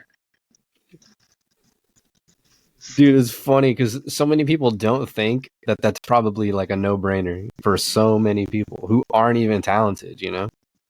Well, even go back to that first kid, that accused Michael. The dentist father thought he was going to get a movie deal out of it. So he Dude, kept going like, yeah, take my uh, kid, take my kid, take my kid. Aaron Carter also confessed. Remember his mom? Remember that one? You know that Yeah, story? but Aaron Carter also said his mom was lying trying to get the check. That's what I'm talking about. Yeah. Yeah, so I mean, and then when the movie didn't get greenlit or whatever happened, then it was like, oh well, he must have molested you. And you heard the phone calls with the Chandler kid, where the Chandler kid's dad was like, oh, I'm gonna crush this guy just by accusing him. He'll cut me a check. You know what I mean? Like, I don't think that first accuser had him, but So let's play devil's advocate. How many people are doing that with Diddy? what do you mean? How many people are just like looking for money and it's probably not a real case? Highly I not likely. I mean, look, more than not, I mean, these two lawyers, right? You have the one in Texas, you got the one in New York, the little Rod case, and then these a Rod case, and then these whatever's going on in Texas. All they're doing is saying, I have somebody that has information that's going to settle my case. I mean, there's 150 cases of somebody saying that they got diddled by the diddler. You think of jumping You know what in? I'm saying? You didn't think of jumping in? So it's Just like, but honestly, though, what you has there been one? just gotta write your name, it sounds like. Well, I mean, it sounds like it. I mean, but look at what the judge finally got sick of it and said, you're doing this anonymously. He said he was 10. Well, he's 30 now. You know what I'm saying? So it's Wow. not, you know what I mean? So Oh. if he was 10 years old, okay, that was then I would have protected his identity, but he's a full grown adult. If he does not disclose who he is, you can't just take a shot blindly. He can't defend himself from that. He's a John Doe. Point. I actually respect that answer. That's a So the good doc, point. thanks, Dick. No, I'm just kidding. So the judge finally said, if you don't disclose who you are, you can't just keep shooting these anonymous arrows in the air and hoping one sticks. What? At least confront your accuser. Do you know what I'm saying? Like, Just didn't think and about it it's like that. but look how many different cases or different accusations that have not come. I mean, the head of Universal was involved. They were tracking kids. They found out that they were busing. You remember the person that just drove Oh by yeah, and said, yeah, yeah. "I've seen them busing kids in." Well, he's got 3 teenage sons and 2 teenage girls. Yeah, they used his credit card. It was their party, not his. You know what I'm saying? So then Yeah. it's like, yeah, there was a bunch of teenage kids here and And having parties. I was in Miami. They used my credit card. They bust a bunch of people in and had a party. and just to show that being part of disinformation too, you don't know how many times I saw that video being claimed outside of Drake's house. So that's Well, why it's like and later on down the line, they found that that was set up. It was super dumb. PR. It was a PR company and a PI that was hired to do it. Now you go and you look at the morality clause in his Diago or his Syrah thing in the settlement. You know what I mean? He just won a racism case against one of the biggest liquor companies in the world. Yeah, he stepped on someone's foot for sure. So they have to cut him $1 billion. But if he gets convicted or put in federal custody, then they can enact the morality clause in his contract and they don't have to pay him. That's wild. Yeah, that's the latest I've seen about that topic too. Wow. So it's like, I mean, but I'm not seeing any new charges. If there was a 10-year-old here, a 12-year-old there, one of them's going to press charges. You know what I mean? Like, but all we're seeing is a trafficking charge. We're seeing prostitution related stuff. One, what is Homeland Security Craziest doing? the And, craziest thing I've heard is that it's not even him in the cell, that people are reporting it's a dummy, another person that is not him. But the only well, I reason talk to his kids a lot. I know a lot of his kids and know of, the kids, yeah, I mean, the young people, because they're artists. So I hear they're going to sessions and what they're talking about. You know what I mean? Like, for sure. Diddy's in jail. For sure. The only reason For sure he's in jail. I can see people buying into that is because of the Epstein thing, right? The body disappeared. That's the only reason I can see people buying Well, it. the Epstein thing is a whole different thing. The 2 security guards fall asleep at the exact same time during an exact same shift. It's never happened to you. Come on. Come on, bro. The shaving thing, the body didn't look like the same person. Like, Yeah, the way the neck bones broke. yeah, the neck bone was broken.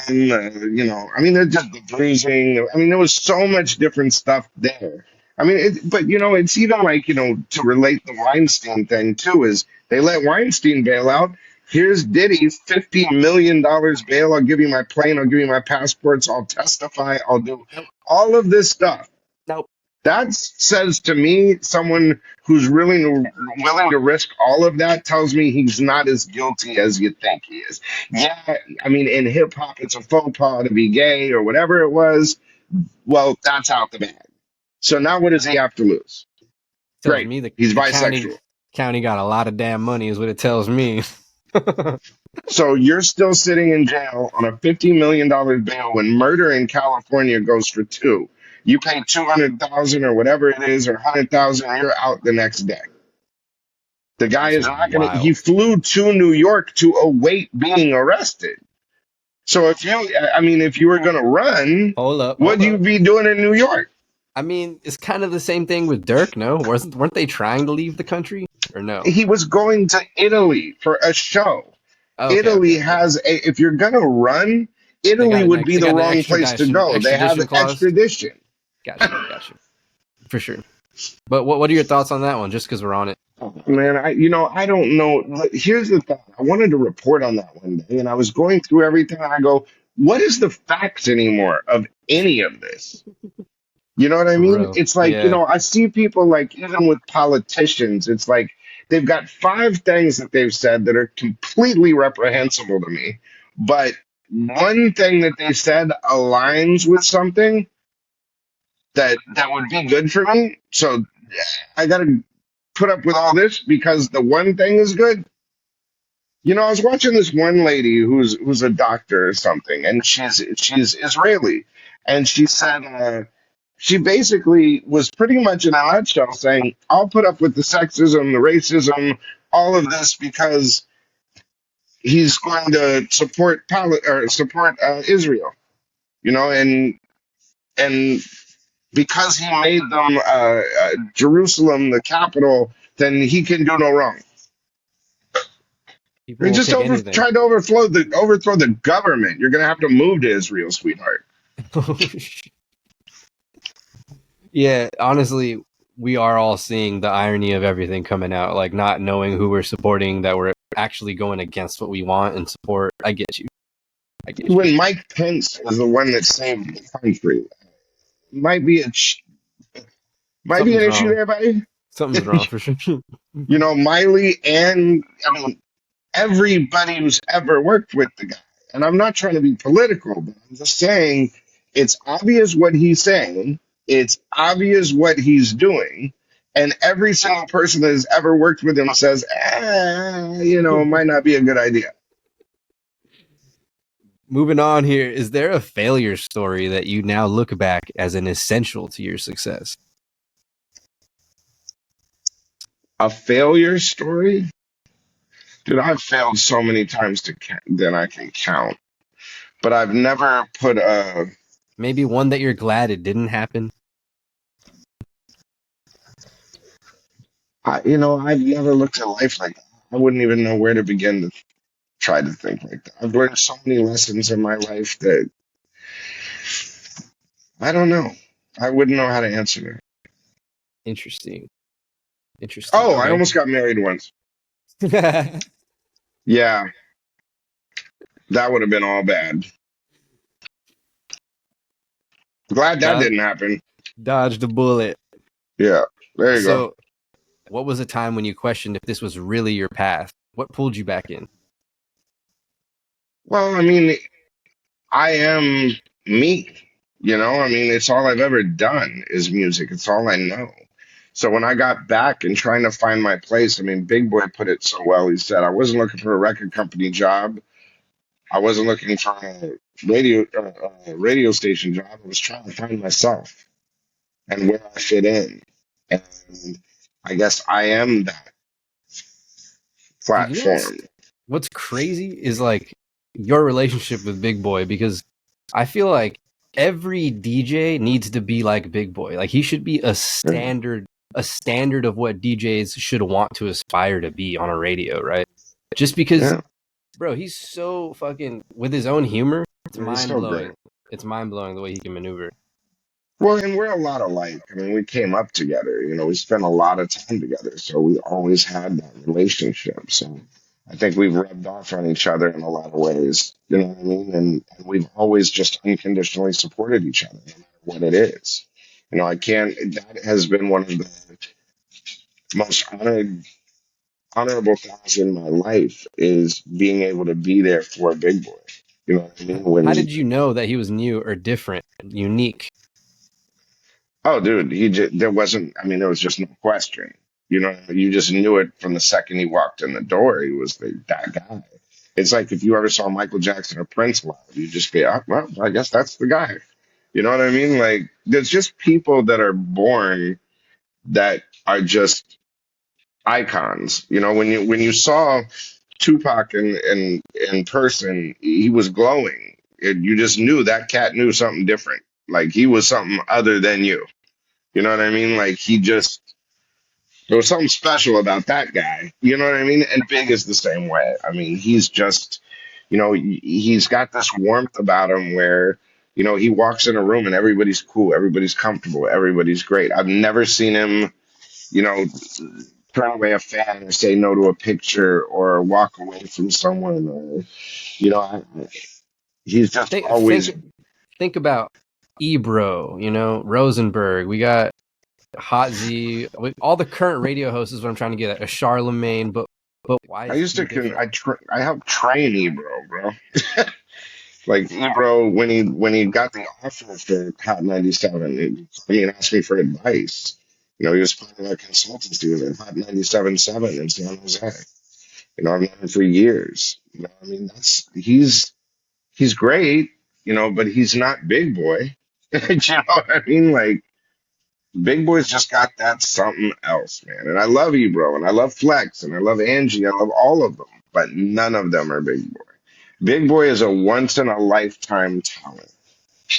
And I knew Big Boy was special when you could put up with a cowbell. Big Boy is just, like I said, he's just a different human being. Like, he's just something else. Feel that. And I just love him. Industry insights and changes. You've been part of the music industry evolution for decades. What's one trend or shift that you're surprised or that has surprised you the most? That it didn't get better for artists, that these artists haven't used their leverage or realized their power. There's only 5 or 10 really big artists, that could literally get together on a Friday night at a club and say, hey, let's cause some trouble together. Let's tell those labels, go screw yourself and do no shows, do nothing to promote the project, and tell every other artist to say no and boycott these dudes until they give us a check and change the rules. I My It's just my crazy. my only fear is they do that, and then in two years it's popping, and they just get bought out, and they go make something else.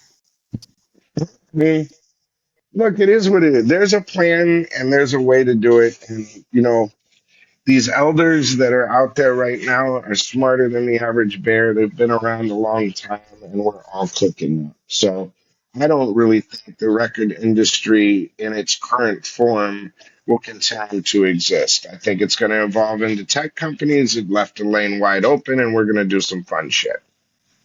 Dang. Because us old guys, we're all clicked up and we all know each other and we all know what each other do. And, the record companies are now small and wounded gazelles on the Serengeti. So, That is wild. And it's making me think it's kind of like how government is slow to change in the same fucking sense. Like yeah, but whether if you had look at the JFK thing, for instance, okay? Fire Alan Dulles, fire all these generals, da da da da da. But who really has the power? guy at the What I mean? top, It's the all of main these dude. retired guys that all of the current guys respect because they grew up watching them. So it's like, nah, okay, this guy is saying this, fired us all, wants to smash the CIA into 1,000 pieces. Great, we'll do it right here in Dallas, in Not front even of a joke. everybody. It's not even a joke either. And that's what's crazy about it. I mean, you fire the head of the CIA, you fire the Joint Chiefs of Staff, you fire the head of the Secret Service. What do you think's going to happen? And then For you piss sure. off the mob and go after the mob who got you elected on some crooked shit. Speaking of bootlegging, I mean, you literally piss off civil rights, you piss off the mob, you piss off the Joint Chiefs, you piss off the intelligence agencies, you piss off the military, and then you think you're going to drive in an open car through Dallas one day? That's what they do. Overthrow governments and kill people. Like, So do you not feel at all like the JFK of the industry in that sense? oh, hell yeah, they're taking mini shots, but I'm still breathing. For The shit. scariest thing is someone who doesn't have anything to lose. I don't have any family left except for my little brother. God bless him. My little brothers. God bless them. Bam, Skippy, Jason, Nick. But grandma's gone. The dog's gone. My dad's gone. I mean, what else I got to lose? My career was in the shit. I was blacklisted. I mean, w- w- at that point, I'm freaking Denzel Washington trying to get to the trunk and training. You know what I mean? That's good as fuck. But the difference is my vest works. Okay. Your first experience in the industry's reached beyond the US. What did you learn from that? Flights are long. Korea? No, well, Korea, Turkey, Japan, Australia. I mean, what I learned though is music is the universal language, and if you are good to people along the way, then they'll be good to you. And music is the best calling card. I can go to I've toured Japan 14 times. I go in a club in Japan and I put on cruising, and people throw up their hands. They don't know the words, but they mouth the lyrics and buy the CDs and hang out, and they're just great people. They take you to dinner. All of this music is a calling card that brings people together, and I think that's where we're at. Is right now this world is starting to realize that it's more fun together than against each other. And all of this stuff is being pushed to us to keep us apart. Well, I think slowly people are starting to understand they're playing us. You know what I mean? When it comes to the core elements of a timeless track, regardless of genre or era, what do you think? Hook and melody. First and Can you foremost, sing along with it? There's nothing new under the sun. If you can sing and it's catchy and it grabs your ear and makes you remember it and you get goosebumps, then and I'll by all means, take you a step further. If it's hook going into hook going into hook, then yeah, you got to hit whatever it is, if it's catchy, you know what I mean? How does it make you feel? You know what I mean? It's for great. sure. I just try to put as many choruses now on one song as possible. That's my What new did trick. Nile Rodgers say? A song is just an excuse for a heart. Touche. I like it. And that's why all of those old Chic songs and Oh, all that's a of those good big quote, jams, dude. That's a good you know quote what I mean? It because always starts off with the hook. yeah, everything can start with just the line, and usually you work around whatever that. Yeah, that's a good point. Wow, that's a real creative insight right there. One lesson that you've learned from working with an artist that you didn't expect. Hmm. How to sleep anywhere. Oh snap! Because when you are on the road 24/7, 365, it doesn't matter whether it's the biggest artist in the world and you're in the most comfortable trailer or whatever it is, or crammed flight in the back of a third world country plane trying to get to the next seedy club. You know what I mean? Like, you better get your sleep where you can. You just made me So imagine you trying to sleep in all these weird places. I never could sleep on planes. I never could sleep in cars. I never. I mean, it was even in like I'd never did sleepovers at friends' houses. I couldn't sleep unless I was home in my own bed. Well, fast forward to being 50 years old this year, I can sleep anywhere. Damn, that is real. I'm sure you take naps too, huh? Oh, dude. That's another thing that it's kind of a habit is I have to take little naps every once in a while because I'll get up at like 3 o'clock, check on my email, check my socials, do all this stuff because I'm still in the grandma cycle, getting up at 3 a.m., doing all that. So, I'll do that, but then I'll go back and I'll take a nap, I'll from 3 to 6, do that and then sleep from 6 to 7 or whatever it was, just take a little cat nap and then get back to work. And then around 3 o'clock, I'm like, burnt out and take another little nap and then work till 10 and then go to sleep, but then get up at 3 again. So, Interesting. I mean, on average, I sleep about 5 hours a night. I was recently doing like looking at my ancestry, and it actually ties into your patterns like that, like based on your genealogy and DNA. If you're more likely to be a nighttime person, like me, for example. Well, speaking of this, Whoa. um, if I go on Ancestry.com, there's nothing on my mother who was Whoa. adopted in Turkey by grandpa. Um, and it starts at sixth cousin. Whoa. That's far. Okay. I've never met anyone You're a loner. that doesn't have any kind of relative. So you're an alien, is what you're So saying. I I don't know, but mom definitely was a cover up of some sort. Wow. So I don't know if it's, the maid's daughter or something like that from some politician or Man, so something like that. But you really never got to know your parents, like at all. well, I did, but she didn't know who her parents were. Damn. She was adopted in Turkey, so I mean, I don't know any of the Turkish side. So, and my dad I got along with a bit. He was local, and he taught me how to ride a motorcycle, and we spent a little bit of time together.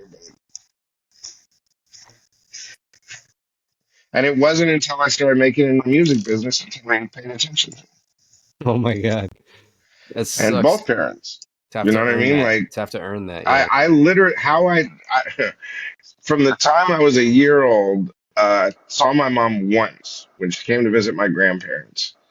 And the next time I saw her, I was 20 something years old.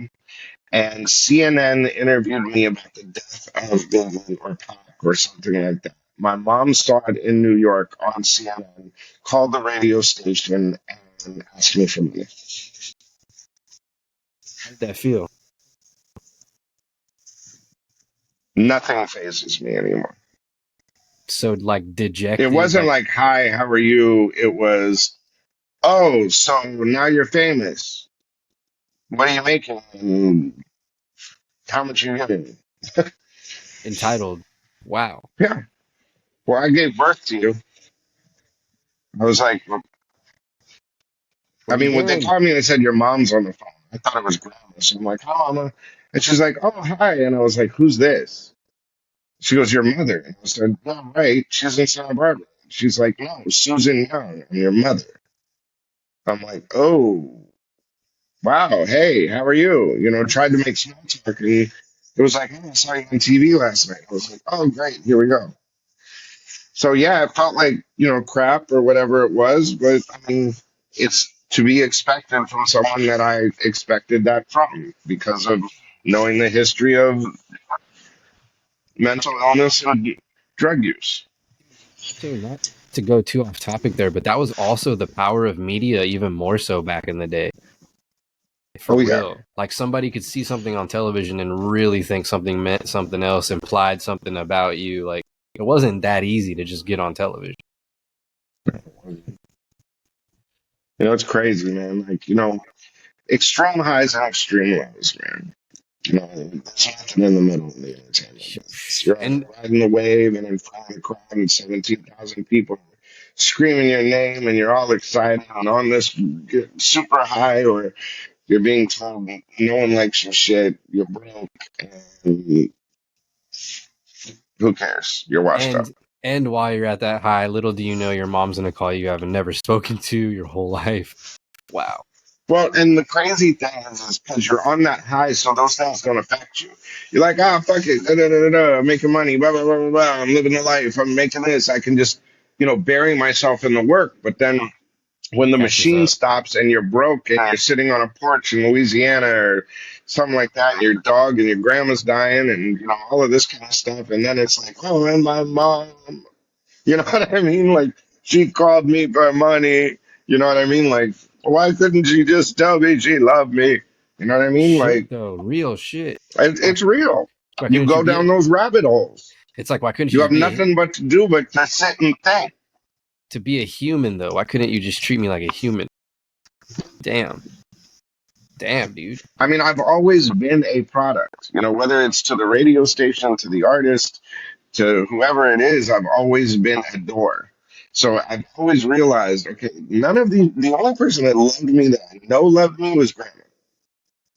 It was guys, Skippy. Very few of my friends have I through my life known by just watching their actions. Look, they did that. Okay, they love you. My little brother, you know what I So mean? here's a funny Jason question. or Nick. Here's a funny question. Certain things and sacrifices that they made, you look at it and you go, okay, that's love. They're not gonna screw you over. I You would know what I mean? They really love to care know about you. how did Granny gain influence? She was just a boss. I mean, Granny was just always, I mean, she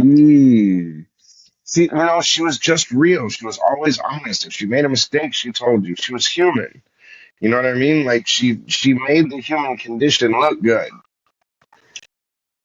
You know what I mean? Like determined, was gonna do something, she did it. You know what I mean? And when everybody told her, you can't be in the automotive business, you should sell the automotive company, and you know, you're a widow, you're an accountant, you don't know nothing about the, thing. This is a guy's thing, and blah blah blah blah. And then a year later, they voted president.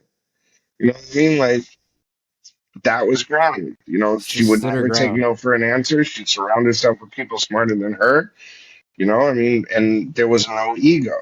It was humble. That's how it worked. And that's what I try to carry on. Damn.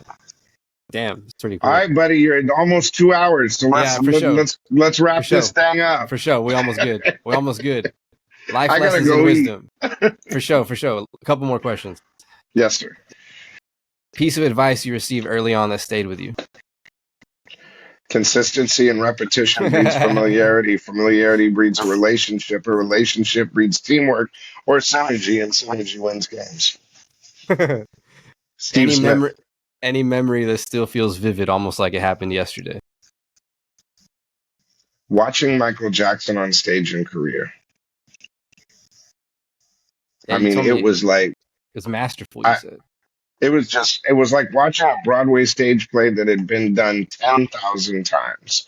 I mean, Thriller was Thriller, Smooth Criminal was Smooth Criminal, Beat It was Beat It, and he'd come over and have a conversation with us and say, 1 second, go right out there, do the whole thing of Thriller, come back, pick up the conversation right where he left off.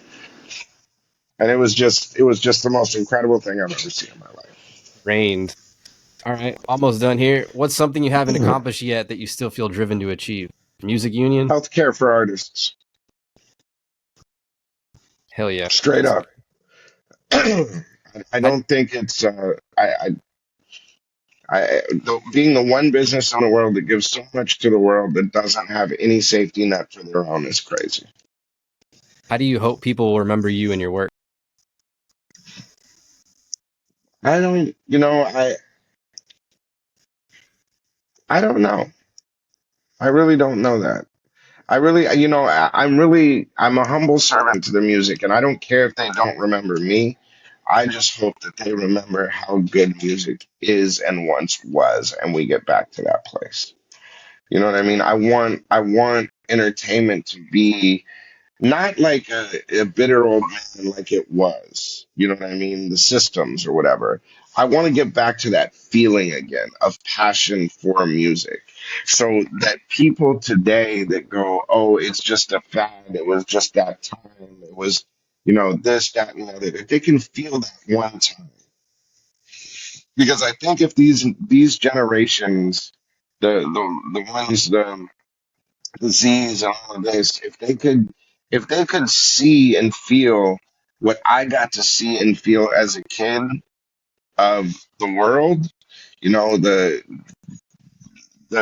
common ground, the peace, the unity, the music, the festivals, the concerts, the parties, I mean, just everything that it was, the 80s was. You know, anyone who remembers the 80s know, you know, what the 80s was, 70s and 80s. Just before internet, yeah, it was lit. No one's on their Yeah, it was phone. just people got together. It was fun. They You know what I talked. mean? They Like, actually talked to each other. Yeah. yeah, people talk to each other and let little shit slide. I mean, hell yeah, we have differences. We're all from different backgrounds. We're all different people.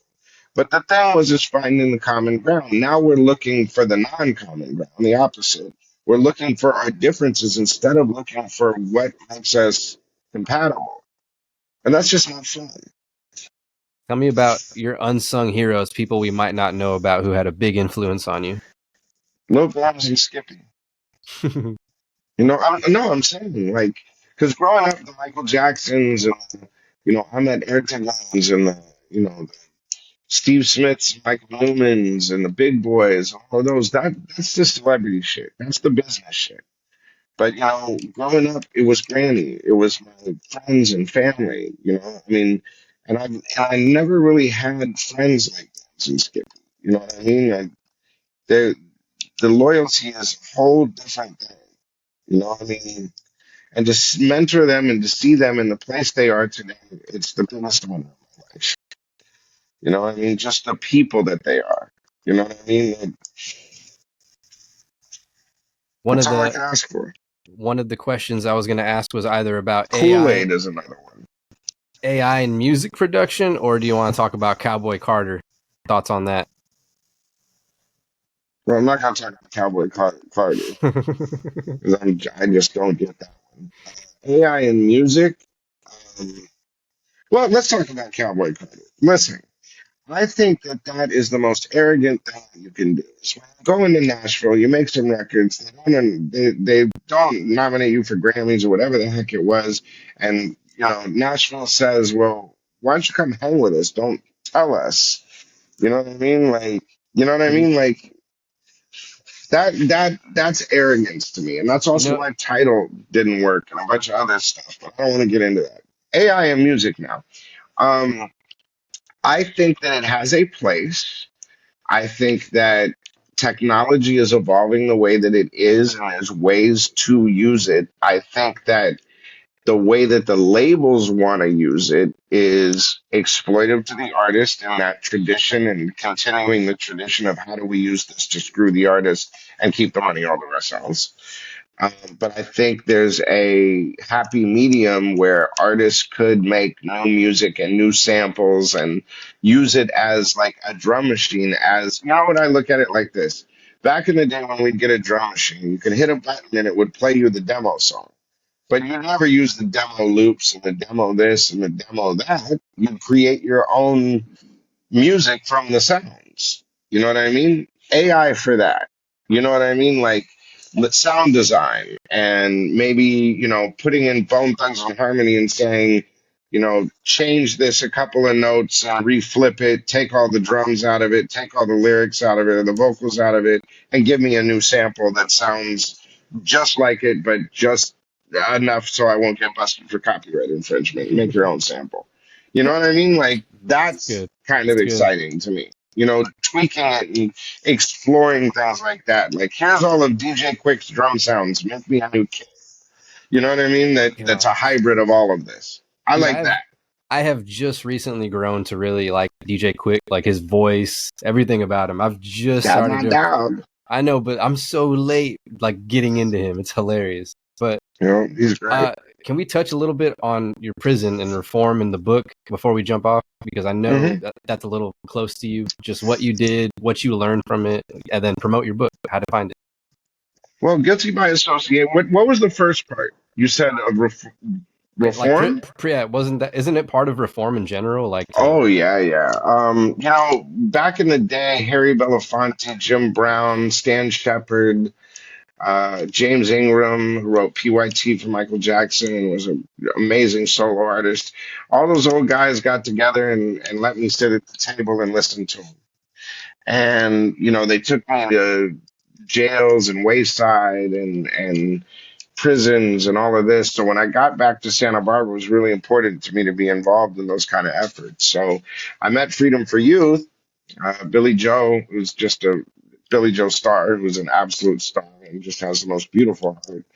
And um, there's this one kid that was in jail, kiddo, uh, and I could bring him Thanksgiving dinner in jail from grandma.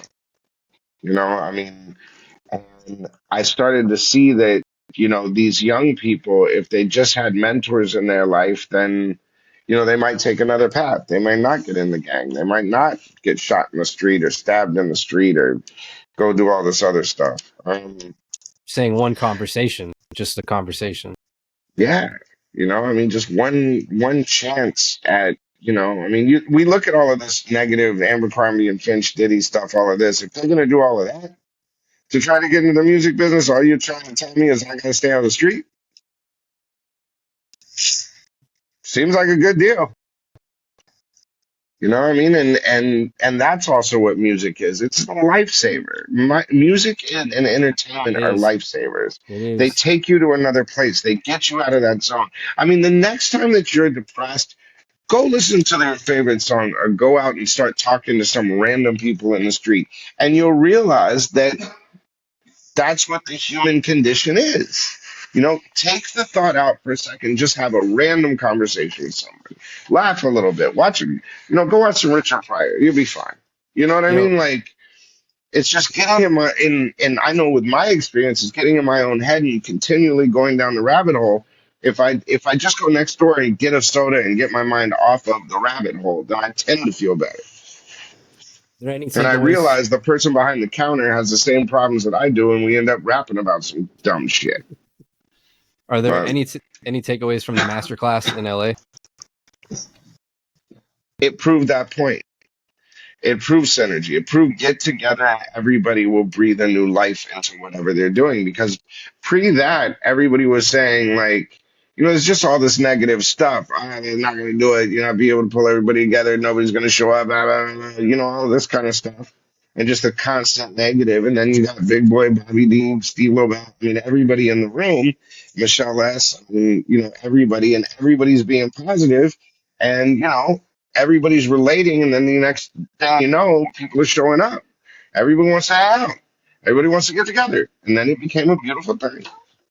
And Day that's will what's come. spreading is everybody needs to get together. And that's what that event proved was, hey, we can get together, we can have a good time, we can talk about some old times, talk about some new stuff, and evolve this thing in a way that we can work together and have fun. And that's what it's about. The collaborative effort. As James Brown once said high on PCP at a newscast, it's all about jam. So he meant it. Jam. I Where you love at, it. Ted? Yo, Awesome. last one. More Oh than my rich. God, that's what you said the last time. We're 2 hours now. What it means to you to be more than rich. And then anything you want to promote. Work together, people. Synergy. It's this. That's it. That's what I want to promote. Work together. Support your artists But you got because to they're answer, always there for you. what does it mean to you to be more than rich, though? This is it. Living the dream. I'm back. You know what I mean? Like I never thought I'd be back in this position. Oh, You know, that's I never thought. empowering. I So like it, this is dude. way more than rich. That's a good I, ass I way made to. it back by just being myself. And that's more than rich, is I can comfortably walk into any room on the planet and just be myself. And I will be okay. And I think Authenticity. everybody can. It's the projection of thoughts that always screws us up. It's the worst case scenario. It's what if he says this? What if she says this? Well, he's going to do this or he's going to do that. No, stay in the moment, stay out of your feelings, and just enjoy it, and everything will work out. And Ms. does consultations, so hit up Power Talent if you need any help. Yeah, it's in my bio. Hit me up. Let's talk. All right, I'm gonna have all his links in And the Joe, thank you description. for everything, man. You've been such a good friend, and I appreciate you. You're a really good guy. Dope, dude. Thanks for having your integrity and not giving up on us, because the industry needs you. Thank you. That means a lot to me, buddy, especially from a character like you. Hey, I appreciate you. And I mean that as someone with character like you, not a character, because, you know, I don't want to get into your, I heard you have some parties and you like to dress up. Well, Shut the anyways, I'll fuck talk to you up. later. I love you. Later, more than rich. We're out.